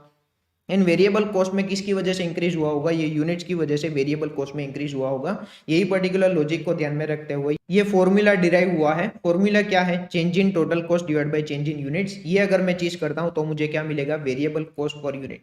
तो कॉस्ट ऑफ गुड सोल्ड जो क्वेश्चन के अंदर मुझे दिया था, अभी मुझे क्लियरली पता है कि ये कॉस्ट ऑफ गुड सोल्ड में वेरिएबल कॉस्ट कितना है एंड फिक्स कॉस्ट कितना है, हमने एकदम डिटेल में कैलकुलेट किया। इसके अंदर हमारा वेरिएबल कॉस्ट पर यूनिट कितना है 9 रुपीज है एंड टोटल फिक्स कॉस्ट हमारा है 2,50,000। अभी सेलिंग एंड एडमिन एक्सपेंस आपको खुद से कैलकुलेट करना है। सेलिंग एंड एडमिन एक्सपेंस मेरा 6,50,000 है एंड 6,90,000 है, ये मेरा सेमी वेरिएबल कॉस्ट है। एंड आपको कैलकुलेट करना है कि ये जो भी सेमी वेरिएबल कॉस्ट है उसमें से वेरिएबल कॉस्ट का पोर्शन कितना है एंड फिक्स कॉस्ट का पोर्शन कितना है। अभी तक आपने कैलकुलेट नहीं किया तो आपको सेलिंग एंड एडमिन एक्सपेंस का बाइफर्केशन कैलकुलेट करना होगा, वेरिएबल कॉस्ट कितना है एंड फिक्स कॉस्ट कितना है, उसके बाद हम आंसर डायरेक्टली देखेंगे। देखो कॉस्ट ऑफ गुड सोल्ड तो हमने ऑलरेडी कैलकुलेट कर लिया है। Variable manufacturing cost per cartoon, change in cost divide by change in units, 8,80,000 minus 7 lakh divide bye 70,000 minus 50,000, यानी कि 1,80,000 डिवाइड बाय 20,000, यानी कि 9 रुपीज पर यूनिट मेरा वेरिएबल कॉस्ट है। एक बार मुझे वेरिएबल कॉस्ट पता चल गया उसके बाद मैं फिक्स कॉस्ट इजीली कैलकुलेट कर सकता हूँ। टोटल कॉस्ट में से वेरिएबल कॉस्ट डिडक्ट कर दो, हमें क्या मिल जाएगा, फिक्स कॉस्ट मिल जाएगा। तो यही सेम चीज यहाँ पे की है, टोटल कॉस्ट में से वेरिएबल कॉस्ट डिडक्ट कर दो तो मुझे क्या मिल जाएगा, फिक्स कॉस्ट मिल जाएगा। तो 9 रुपीज पर क्वार्टर ये हमने कैलकुलेट कर लिया है एंड 2,50,000 को भी हमने कैलकुलेट कर लिया है। And selling and admin expense का आपको खुद से कैलकुलेट करना था, आई होप आपने कैलकुलेट कर लिया है। सेलिंग एंड एडमिन एक्सपेंस में क्या था, change in total cost divide by change in units. Change in total cost कितना हुआ 6,90,000 माइनस 6,50,000, यानी कि चेंज इन टोटल कॉस्ट हुआ 40,000। चेंज इन यूनिट्स कितना हुआ होगा 70,000 डिवाइड बाय 50,000, यानी कि 20,000 रुपीज चेंज इन यूनिट्स हुआ होगा। यानी कि वेरिएबल कॉस्ट पर यूनिट मुझे क्या मिलेगा 40,000 डिवाइड बाय 20,000, यानी कि वेरिएबल कॉस्ट पर यूनिट मुझे मिलेगा 2 रुपए। अभी मैं कैलकुलेट कर रहा हूं कि मेरा फिक्स कॉस्ट कितना होगा। फिक्स कॉस्ट कैसे कैलकुलेट करेंगे, total cost minus total variable cost. कोई भी क्वार्टर का आप कैलकुलेट कर सकते हैं, या तो फर्स्ट क्वार्टर को बेस लेके भी कैलकुलेट कर सकते हैं या तो सेकंड क्वार्टर को भी बेस लेके कैलकुलेट कर सकते हैं। तो मेरा टोटल एक्सपेंस कितना है 6,50,000, फर्स्ट क्वार्टर को बेस लेके किया है। मेरा टोटल एक्सपेंस है 6,50,000, उसमें से टोटल वेरिएबल कॉस्ट कितना होगा, तो कहने से पर यूनिट वेरिएबल कॉस्ट 2 रुपए है। फर्स्ट क्वार्टर के अंदर मेरे यूनिट्स थे 50,000, यानी कि 50,000 इंटू 2 में करता हूं तो मुझे मिलेगा टोटल वेरिएबल कॉस्ट कितना है। तो 6,50,000 मेरा टोटल कॉस्ट है, उसमें से 1 लाख रुपीज का वेरिएबल कॉस्ट मैंने डिडक्ट कर दिया तो मुझे क्या मिलेगा, मुझे फिक्स कॉस्ट मिलेगा। तो मैंने सेलिंग एंड एडमिन एक्सपेंस के अंदर भी बाइफर्केशन क्लियरली देख लिया है कि कितना वेरिएबल कॉस्ट है एंड कितना फिक्स कॉस्ट है। तो अभी मेरा टोटल वेरिएबल कॉस्ट कितना हुआ, कहना है यहाँ पे 9 रुपीज मेरा टोटल वेरिएबल कॉस्ट है और यहाँ पे 2 रुपए मेरा टोटल वेरिएबल कॉस्ट है, यानी कि मेरा टोटल वेरिएबल कॉस्ट हुआ 11 रुपए। एंड मेरा टोटल फिक्स कॉस्ट कितना हुआ, यहाँ पे 2,50,000 का फिक्स कॉस्ट है और यहाँ पे 5,50,000 का फिक्स कॉस्ट है, यानी कि 5 + 2 यानी कि 7 और मेरा टोटल 8 लाख रुपए का फिक्स कॉस्ट हुआ। तो वेरिएबल कॉस्ट पर यूनिट भी मुझे पता है एंड टोटल फिक्स कॉस्ट भी मुझे पता है। अभी मैं ब्रेक इवन पॉइंट एकदम इजीली कैलकुलेट कर सकता हूँ। क्वेश्चन के अंदर मुझे सेलिंग प्राइस दी थी, क्वेश्चन के अंदर सेलिंग प्राइस दी है 24 रुपीज। 24 रुपीज में से मैं वेरिएबल कॉस्ट डिडक्ट करूंगा तो मुझे क्या मिलेगा, contribution per unit. And fix cost हमने कैलकुलेट कर लिया है, हमारा टोटल फिक्स कॉस्ट 8 लाख रुपए है। तो 8 lakh divide by contribution per unit करूंगा तो मुझे ब्रेक इवन सेल्स एकदम इजीली मिल जाएगा। तो break even point in terms of carton क्या होगा, टोटल हमारा फिक्स कॉस्ट है 8 लाख रुपए एंड कंट्रीब्यूशन पर यूनिट कैसे कैलकुलेट किया, 24 रुपीज की हमारी सेलिंग प्राइस है और यही सेलिंग प्राइस में से हमने वेरिएबल कॉस्ट टोटल डिडक्ट कर दिया। 24 - 11 करेंगे तो हमें मिलेगा कंट्रीब्यूशन पर यूनिट, यानी कि हमारा ब्रेक इवन पॉइंट क्या होगा, 61,539 कार्टून हमारा ब्रेक इवन पॉइंट होगा। यानी कि इतना सेल अगर हम करेंगे तो ना तो हमें प्रॉफिट मिलेगा ना तो हमें लॉस मिलेगा। तो रिक्वायरमेंट नंबर 1 क्लियर है, मैनेजमेंट को ब्रेक इवन पॉइंट कैलकुलेट करना था, हमने कर लिया। ये पूरे क्वेश्चन के अंदर सिर्फ एक छोटा सा टेक्निकल पॉइंट था कि ये सेमी वेरिएबल कॉस्ट है, वो हमें पता होना जरूरी है। अगर ये सेमी वेरिएबल कॉस्ट है वो हमारे दिमाग के अंदर क्लिक हो जाता है तो ये क्वेश्चन सी कैटेगरी क्वेश्चन हो जाएगा, अदरवाइज ये क्वेश्चन बी कैटेगरी क्वेश्चन हो जाएगा। हमें ये पता होना जरूरी है कि ये particular cost semi variable cost था या तो वेरिएबल कॉस्ट था, तो ये फिक्स कॉस्ट था। एक बार ये क्लिक हो गया उसके बाद कैलकुलेशन एकदम सिंप्लीफाई हो जाएगा। रिक्वायरमेंट नंबर 2 देखते हैं, अभी डू एस डायरेक्टेड जैसा ही है, ध्यान से देखना। Management estimates that there is an investment of 30 lakh rupees in the product line। Management क्या एस्टिमेट कर रहा है कि ये पर्टिकुलर प्रोडक्ट लाइन के ऊपर 30 लाख रुपए का इन्वेस्टमेंट है। What quarterly carton sales and total revenue required in each quarter, each quarter में मुझे कितना रेवेन्यू लगेगा to earn after tax return of 20% per annum. Management को आफ्टर टैक्स 20% पर एनम का रिटर्न चाहिए। आफ्टर टैक्स 20% पर एनम का return कमाने के लिए मुझे कितना रेवेन्यू करना होगा, कितना सेल्स करना होगा, ये मेरा क्वेश्चन है। तो अभी इसके अंदर कोई भी कॉन्सेप्ट नहीं है, इसके अंदर कोई भी लॉजिक नहीं है, प्योर कॉमन सेंस लगा के हमें ये पर्टिकुलर क्वेश्चन का आंसर फाइंड करना है। सबसे पहले ये कैलकुलेट करते हैं कि मैनेजमेंट को कितना रिटर्न चाहिए। देखो रिक्वायर्ड रिटर्न कितना है, 30 लाख रुपीस के इन्वेस्टमेंट के ऊपर मुझे 20% आफ्टर टैक्स रिटर्न चाहिए। 30 लाख इंटू 20% यानी कि 6 लाख रुपए का मुझे आफ्टर टैक्स रिटर्न चाहिए। पर एनम आफ्टर टैक्स मुझे रिटर्न अर्न करना है 6 लाख रुपए का। इसका मतलब मुझे क्वार्टरली कितना रिटर्न अर्न करना होगा, तो कहने से 6 लाख डिवाइड बाई 4 यानी कि 1,50,000 मुझे क्वार्टरली इतना रिटर्न चाहिए।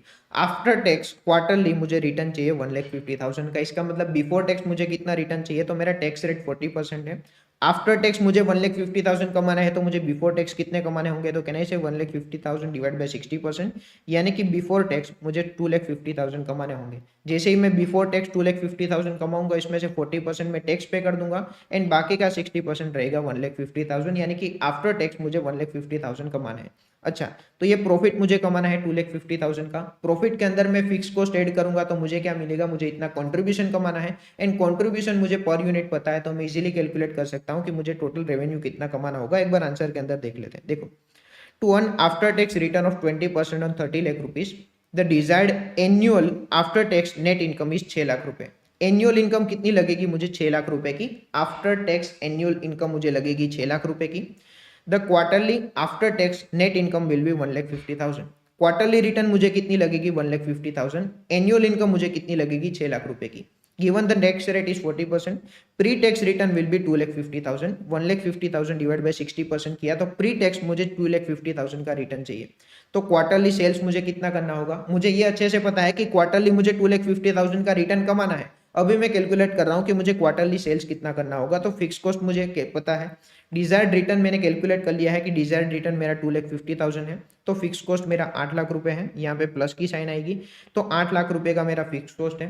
टोटल 2,50,000 का मुझे रिटर्न कमाना है, यानी कि फिक्स कॉस्ट प्लस प्रॉफिट करता हूं तो इतना मुझे कंट्रीब्यूशन कमाना होगा। पर यूनिट मेरा कंट्रीब्यूशन कैसा है वो भी मैंने कैलकुलेट कर लिया है। 24 रुपीज की मेरी सेलिंग प्राइस है, 11 रुपए का मेरा वेरिएबल कॉस्ट है, यानी कि पर यूनिट मुझे 13 रुपीज का कंट्रीब्यूशन कमाना है। टोटल 10,50,000 का कंट्रीब्यूशन कमाना होगा। फिक्स कॉस्ट प्लस प्रॉफिट, इसका मतलब 10,50,000 का कंट्रीब्यूशन कमाना होगा। पर यूनिट मेरा कंट्रीब्यूशन 13 रुपीज है, यानी कि 80,769 यूनिट्स का मुझे क्वार्टरली सेल्स करना होगा। रेवेन्यू टर्म्स में मैं सेलिंग प्राइस से मल्टीप्लाई कर दूंगा तो इतना रेवेन्यू मुझे क्वार्टरली करना होगा। जैसे मैं इतना रेवेन्यू क्वार्टरली करूंगा मुझे आफ्टर टैक्स इनकम मिलेगा 1,50,000 एंड एनुअली मुझे आफ्टर टैक्स इनकम मिलेगी 6 लाख रुपए की। रिक्वायरमेंट के अंदर पार्ट नंबर 3 देख लेते हैं।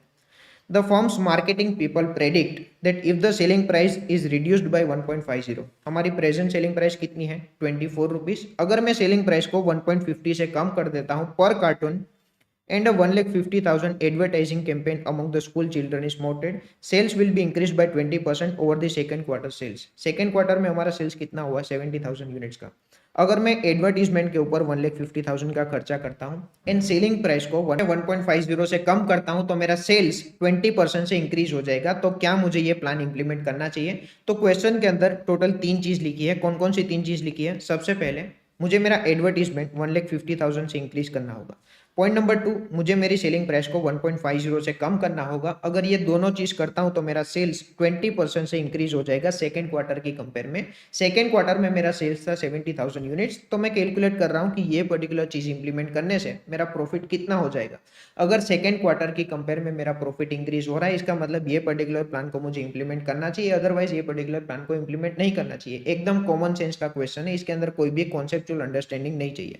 अगर आपने एससीएमपी की पढ़ाई नहीं भी की है तो भी ये पर्टिकुलर क्वेश्चन आप सोल्व कर सकते हैं। इसका एससीएमपी से कोई भी लेना देना नहीं है, एकदम इजी कैलकुलेशन, ध्यान से देखना। 70,000 से 20% मेरा सेल्स इंक्रीज हो जाएगा तो 70,000 इंटू 1.2 यानी कि मेरा टोटल सेल्स 84,000 यूनिट्स का हो जाएगा। मेरा कंट्रीब्यूशन क्या होगा? कहना इसे मैं सेलिंग प्राइस को 1.50 से कम कर देता हूं तो मेरा कंट्रीब्यूशन भी 1.50 से कम हो जाएगा। प्रेजेंटली क्या हो रहा है 24 रुपीज की सेलिंग प्राइस है, उसमें से 11 रुपए का मेरा वेरिएबल कॉस्ट है, यानी कि मेरा 13 रुपीज का कंट्रीब्यूशन मिल रहा है। इसको मैं अगर 1.50 से कम करूंगा तो मेरा कंट्रीब्यूशन भी 1.50 से कम हो जाएगा। तो मेरा कंट्रीब्यूशन क्या हो जाएगा 11.5 हो जाएगा। तो 84,000 यूनिट्स के ऊपर 11.50 के हिसाब से मुझे कंट्रीब्यूशन मिलेगा। 11.5 इंटू 84,000 रुपीज तो 9,66,000 रुपीज का मेरा टोटल कंट्रीब्यूशन होगा। मेरा एग्जिस्टिंग फिक्स कॉस्ट कितना है 8 लाख रुपए का है और ये क्वेश्चन बोल रहा है कि 1,50,000 का एडिशनल एक्सपेंस करना होगा। तो यानी कि मेरा फिक्स कॉस्ट भी 1,50,000 से इंक्रीज हो जाएगा, यानी कि मेरा प्रॉफिट क्या हो जाएगा 9,66,000 माइनस 9,50,000, यानी कि मेरा प्रॉफिट 16,000 हो जाएगा। अभी मैं ये देख रहा हूँ कि सेकंड क्वार्टर के अंदर मेरा प्रॉफिट क्या था। तो ध्यान से देखो सेकंड क्वार्टर के अंदर मेरा प्रॉफिट था 66,000 पर ये पर्टिकुलर प्लान में इंप्लीमेंट करता हूं तो मेरा प्रॉफिट हो जाएगा 16,000, यानी कि ये पर्टिकुलर प्लान मुझे इंप्लीमेंट नहीं करना चाहिए। एक बार आंसर के अंदर भी देख लेते हैं। The proposal involves reducing selling price from 24 rupees to 22.50, hence the contribution per carton will be 11.50। यही चीज हमने कैलकुलेट की, हमारा कंट्रीब्यूशन क्या हो जाएगा 11.50 का हमारा कंट्रीब्यूशन हो जाएगा। The increase in advertisement cost will increase the fix cost by 1,50,000, यानी कि हमारा टोटल फिक्स कॉस्ट कितना हो जाएगा 9,50,000 का हमारा टोटल फिक्स कॉस्ट हो जाएगा। पहले 8 लाख रुपए का था, 1,50,000 से हमारा फिक्स कॉस्ट इंक्रीज हो जाएगा, यानी कि हमारा टोटल फिक्स कॉस्ट 9,50,000 का हो जाएगा। A 20% increase over second quarter sales would increase sales from 70,000 to 84,000। अभी हमारा सेल्स कितना हो जाएगा 84,000 हमारा सेल्स हो जाएगा। The expected earning before tax will be 16,000। 16,000 हमारा अर्निंग हो जाएगा। कैसे कैलकुलेट किया 84,000 यूनिट्स हमारे बिकेंगे। पर यूनिट हमारा कंट्रीब्यूशन 11.50 है, उसमें से 9,50,000 डिडक्ट कर दिया तो यहाँ पे हमने कैलकुलेट किया है कि 16,000 हमारा बिफोर टैक्स रिटर्न होगा। After deducting tax rate net income will be 9,600। तो earning has reduced from 66,000 to 9,600। यहाँ पे जो 66,000 का अर्निंग था वो आफ्टर टैक्स था। तो हमें 16,000 का जो भी हमने कैलकुलेट किया है, यहाँ पे हमने जो भी 16,000 का कैलकुलेट किया है उसमें से टैक्स रेट डिडक्ट करेंगे एट द रेट ऑफ 40%। तो आफ्टर टैक्स हमें रिटर्न मिलेगा 9,600। तो सेकेंड क्वार्टर के अंदर हमें पैसे मिल रहे थे 66,000 एंड ये पर्टिकुलर प्लान अगर हम इंप्लीमेंट करेंगे तो हमें पैसे मिलेंगे 9,600, यानी कि ये प्लान हमें इंप्लीमेंट नहीं करना चाहिए। तो यही चीज आंसर के अंदर लिखी है। Earning is reduced from 66,000 to 9,600, accordingly this plan should not be implemented. तो ये पर्टिकुलर क्वेश्चन का डिस्कशन भी यहाँ पे कंप्लीट हुआ। ये क्वेश्चन के अंदर सिर्फ एक ही नया पॉइंट था कि हमें ये पता होना जरूरी था कि जो भी कॉस्ट क्वेश्चन के अंदर दिया था वो सेमी वेरिएबल कॉस्ट था। एक बार ये फैक्ट हमें पता है कि जो भी कॉस्ट दिया है वो सेमी वेरिएबल कॉस्ट है, उसके बाद हम easily variable cost and fix cost के अंदर उसका बाइफरकेशन कर सकते हैं। एंड एक बार variable cost and fix cost मैंने कैलकुलेट कर लिया है, उसके बाद ब्रेक इवन पॉइंट कैलकुलेट करना मेरे लिए डिफिकल्ट नहीं होगा।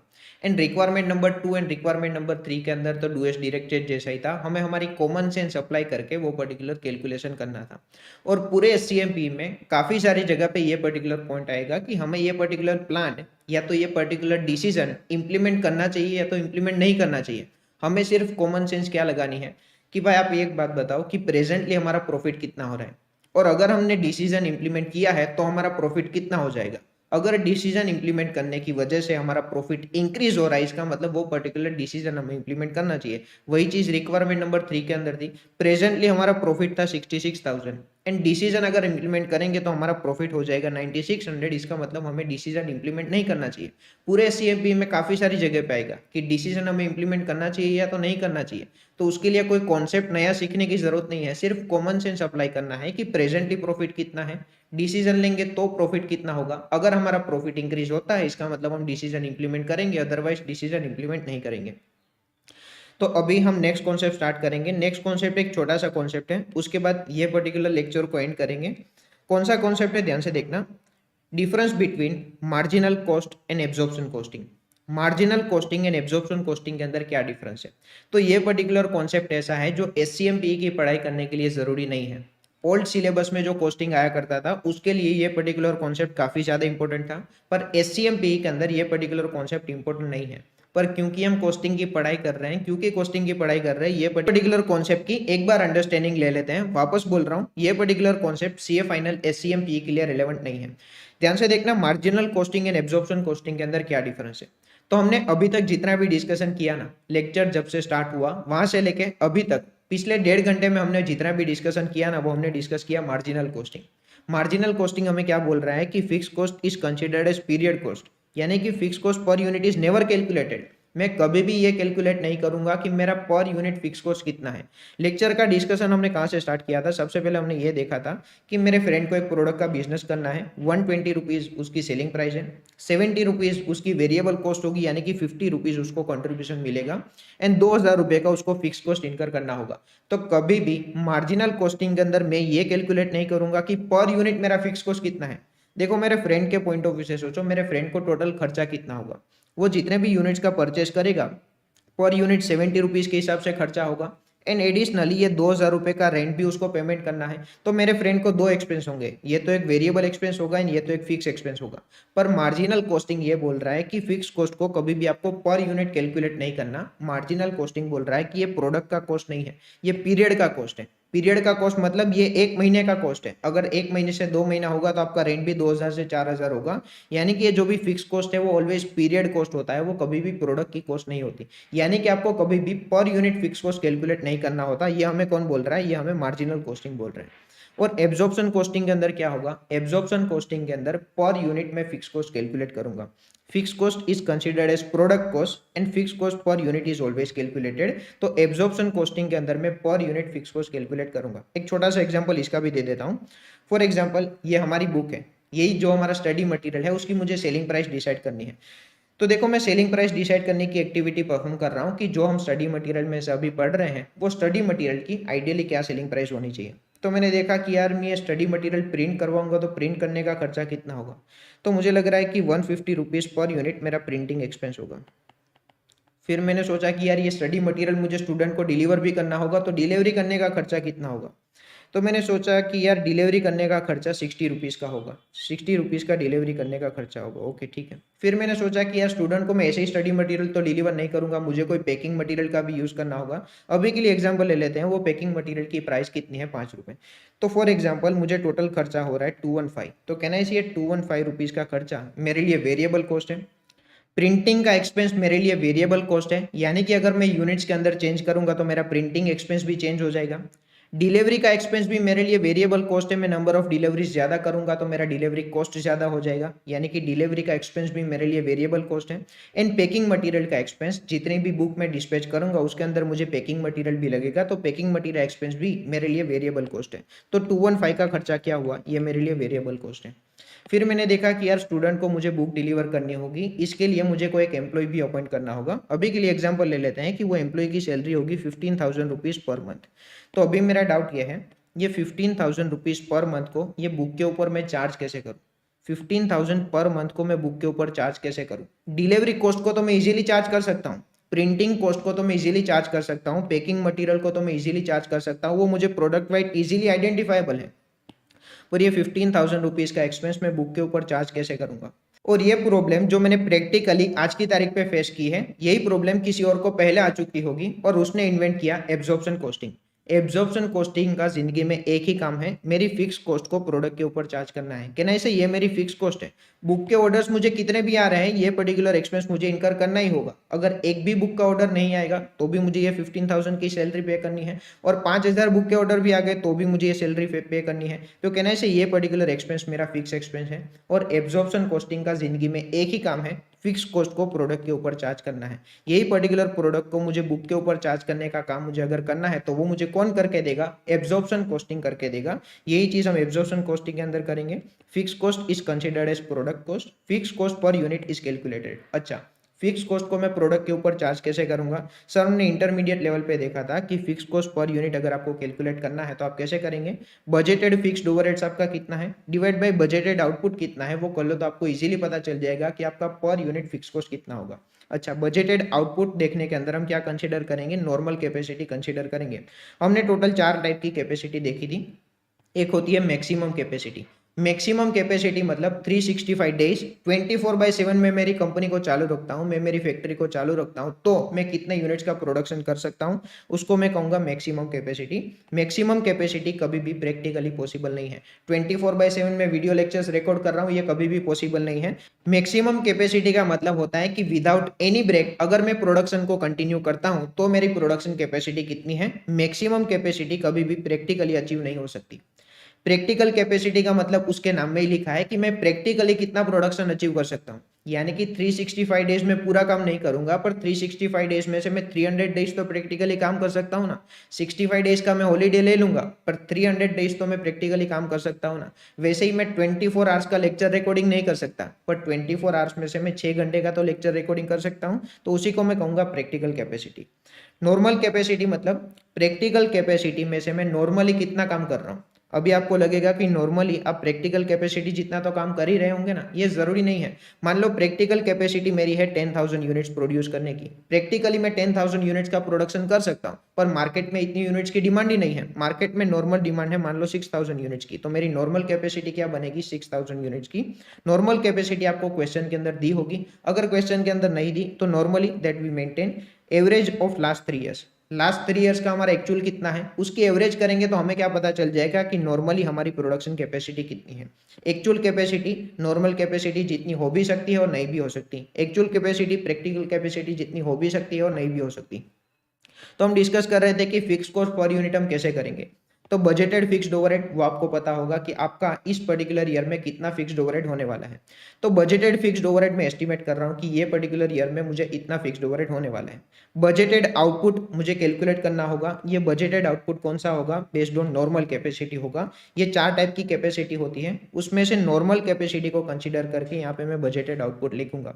कभी भी मैक्सिमम कैपेसिटी को कंसिडर करके नहीं लिख सकता, क्योंकि मैक्सिमम कैपेसिटी प्रैक्टिकली अचीव करना कभी भी पॉसिबल ही नहीं है। प्रैक्टिकल कैपेसिटी भी मैं कंसीडर नहीं करूंगा, क्योंकि प्रैक्टिकल कैपेसिटी कंसीडर करने का कोई मतलब नहीं है। मैं ये 10,000 की कैपेसिटी कंसीडर क्यों करूंगा जबकि मैं 10,000 यूनिट्स का प्रोडक्शन ही नहीं कर रहा। मैं जनरली 6,000 यूनिट्स का प्रोडक्शन कर रहा हूं, तो fix cost per unit calculate करने के लिए मैं नॉर्मल कैपेसिटी कंसीडर करूंगा। नॉर्मल कैपेसिटी के अलावा एक भी कैपेसिटी कंसीडर नहीं करूंगा। एक्चुअल कैपेसिटी भी क्यों कंसीडर नहीं करूंगा? क्योंकि एक्चुअल कैपेसिटी मुझे ईयर के एंड में पता चलेगी, और ये पर्टिकुलर एक्सरसाइज मैं ईयर के बिगिनिंग में परफॉर्म कर रहा हूं, जबकि एक्चुअल कैपेसिटी मुझे ईयर के एंड में पता चलेगी। तो ये fix cost per unit calculate करने के लिए मैं नॉर्मल कैपेसिटी कंसीडर करूंगा। हमारे एग्जाम्पल में देखते हैं। मेरा ऑब्जेक्टिव ये है कि 15,000 रुपए पर महीने की सैलरी जो मैंने एम्प्लॉय अपॉइंट किया है, वो एम्प्लॉय की सैलरी है 15,000 पर मंथ। ये 15,000 पर मंथ की सैलरी मुझे बुक के अंदर चार्ज करनी है। तो कहने से मुझे ये देखना होगा कि नॉर्मली मेरी बुक के कितने ऑर्डर्स आ रहे हैं। तो मुझे पता चला नॉर्मली पर मंथ 750 बुक्स के ऑर्डर्स आ रहे हैं। तो कहने से पर यूनिट मेरा 20 रुपीज़ का एक्सपेंस हुआ। एम्प्लॉय की सैलरी मुझे बुक के अंदर इनकॉर्पोरेट करनी है, तो मैं कैसे कर सकता हूँ? पर यूनिट मैं 20 रुपये इनकॉर्पोरेट कर दूंगा, क्योंकि मुझे पता है कि एम्प्लॉय की सैलरी कितनी होगी, 15,000 पर मंथ की एम्प्लॉय की सैलरी होगी। मुझे ये भी पता है कि जनरली नॉर्मली मेरी बुक के ऑर्डर्स कितने आ रहे हैं, यानी कि मेरी बुक के अंदर नॉर्मल कैपेसिटी कितनी है, 750 यूनिट्स की नॉर्मल कैपेसिटी है। तो मैं एम्प्लॉय की सैलरी को भी बुक की कॉस्ट के अंदर ऐड कर सकता हूँ, यानी कि मेरी बुक की कॉस्ट टोटल कितनी आएगी, 235 रुपीज। तो यही होता है marginal costing versus absorption costing. Marginal costing बोल रहा है कि फिक्स कॉस्ट को आपको पीरियड कॉस्ट कंसीडर करना है, कभी भी फिक्स कॉस्ट प्रोडक्ट के ऊपर चार्ज नहीं किया जाएगा, fix cost always totality basis पे कैलकुलेट किया जाएगा। एंड एब्जॉर्प्शन कॉस्टिंग बोलता है कि fix cost always product cost होता है, फिक्स कॉस्ट को प्रोडक्ट के ऊपर चार्ज आपको कैसे भी करके करना ही होगा। तो ये पर्टिकुलर नोट्स आपको लिखनी है तो लिख लेना। एंड इसके बाद आज के लेक्चर में हमने जितना भी डिस्कशन किया है वो 5 मिनट के अंदर क्विकली एक बार रिवाइज करेंगे एंड उसके बाद नेक्स्ट लेक्चर में मिलेंगे।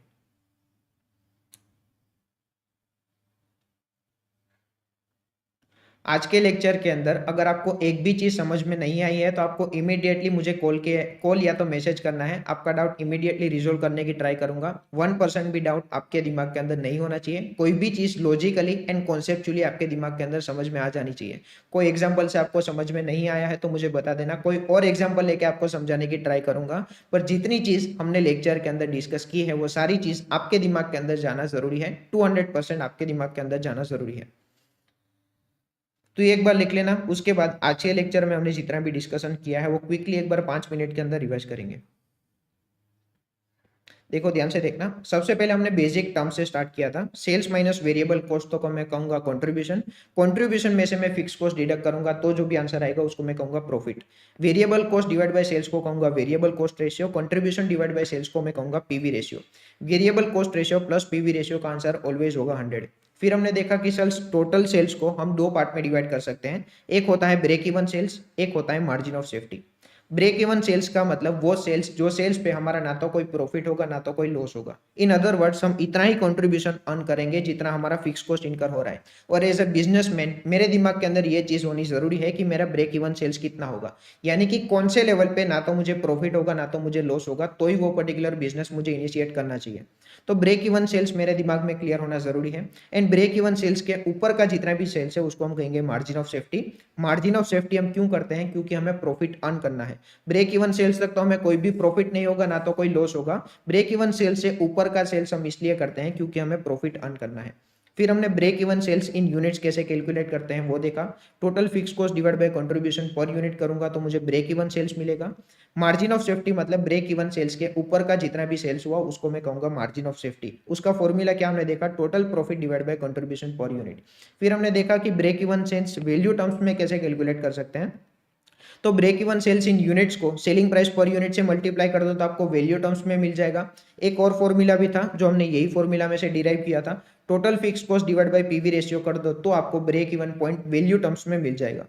Margin of safety unit terms में हम वैल्यू टर्म्स में कैसे कैलकुलेट करेंगे, margin of safety into units into selling price per unit से मल्टीप्लाई कर दो तो आपको margin of safety value terms में मिलेगा।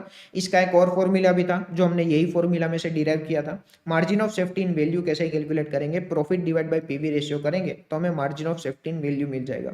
फिर हमने पीवी रेशियो के फॉर्मूला डिस्कस किए थे, कॉन्ट्रीब्यूशन डिवाइड बाय सेल्स ये मेरा पीवी रेशियो है, change in contribution divide by change in sales ये भी मेरा पीवी रेशियो है, change in profit divide by change in sales ये भी पीवी रेशियो है, fix cost divide by break even point in value ये भी मेरा पीवी रेशियो है, profit divide by margin of safety in value ये भी मेरा पीवी रेशियो है। ये पर्टिकुलर एग्जांपल हमने डिस्कस किया था। इसके अंदर सिर्फ एक छोटा सा टेक्निकल पॉइंट था कि यहाँ पे हमें ये आइडेंटिफाई करना जरूरी था कि यहाँ पे 8250 यूनिट्स है, वो हमने कैसे आइडेंटिफाई किया था, सेल्स का डिफरेंस लेके वो चीज हमने आइडेंटिफाई की थी। एक बार 8250 यूनिट्स का आइडेंटिफिकेशन हुआ उसके बाद सेलिंग प्राइस पर यूनिट भी इजीली कैलकुलेट हुआ था and variable cost per unit भी इजीली कैलकुलेट हुआ था। उसके बाद हमने देखा कि सेमी वेरिएबल कॉस्ट को बाइफरकेट कैसे करेंगे, फिर हमने देखा सेमी वेरिएबल कॉस्ट को बाइफरकेट करने की जरूरत क्यों है।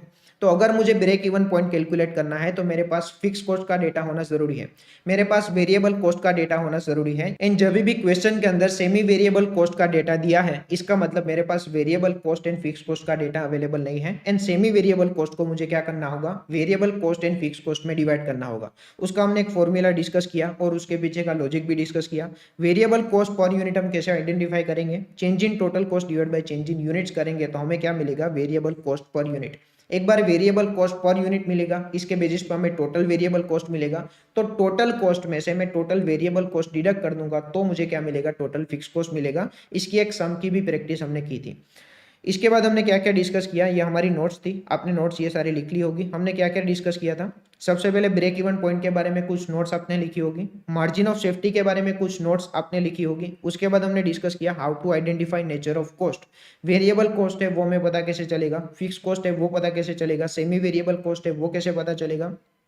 हमने डिस्कस किया marginal costing and absorption costing के अंदर क्या डिफरेंस है। एंड एडिशनली हमने 2 क्वेश्चन डिस्कस किए थे।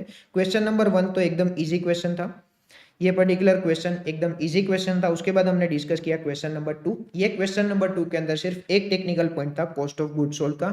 ये हमें पता होना जरूरी है कि ये पर्टिकुलर जो भी कॉस्ट दिया है वो सेमी वेरिएबल कॉस्ट है। सेमी वेरिएबल कॉस्ट जब भी मुझे दिया है उसके बाद सबसे पहली चीज जो मुझे करनी है, सेमी वेरिएबल कॉस्ट को 2 पार्ट में डिवाइड करना है। वेरिएबल कॉस्ट पर यूनिट कितना है एंड मेरा टोटल फिक्स कॉस्ट कितना है। तो आज के इस लेक्चर को यहाँ तक ही रखते हैं। कल बहुत ही ज्यादा इंपॉर्टेंट कॉन्सेप्ट स्टार्ट होने वाला है, concept of relevant costing. Concept of relevant costing पूरे एससीएमपी में आपको सारी जगह पे काम आएगा। रिलेवेंट कॉस्टिंग सबसे ज्यादा इंपॉर्टेंट कॉन्सेप्ट है। अगले लेक्चर में हम कंटिन्यू करेंगे with the concept of relevant costing. See in the next lecture.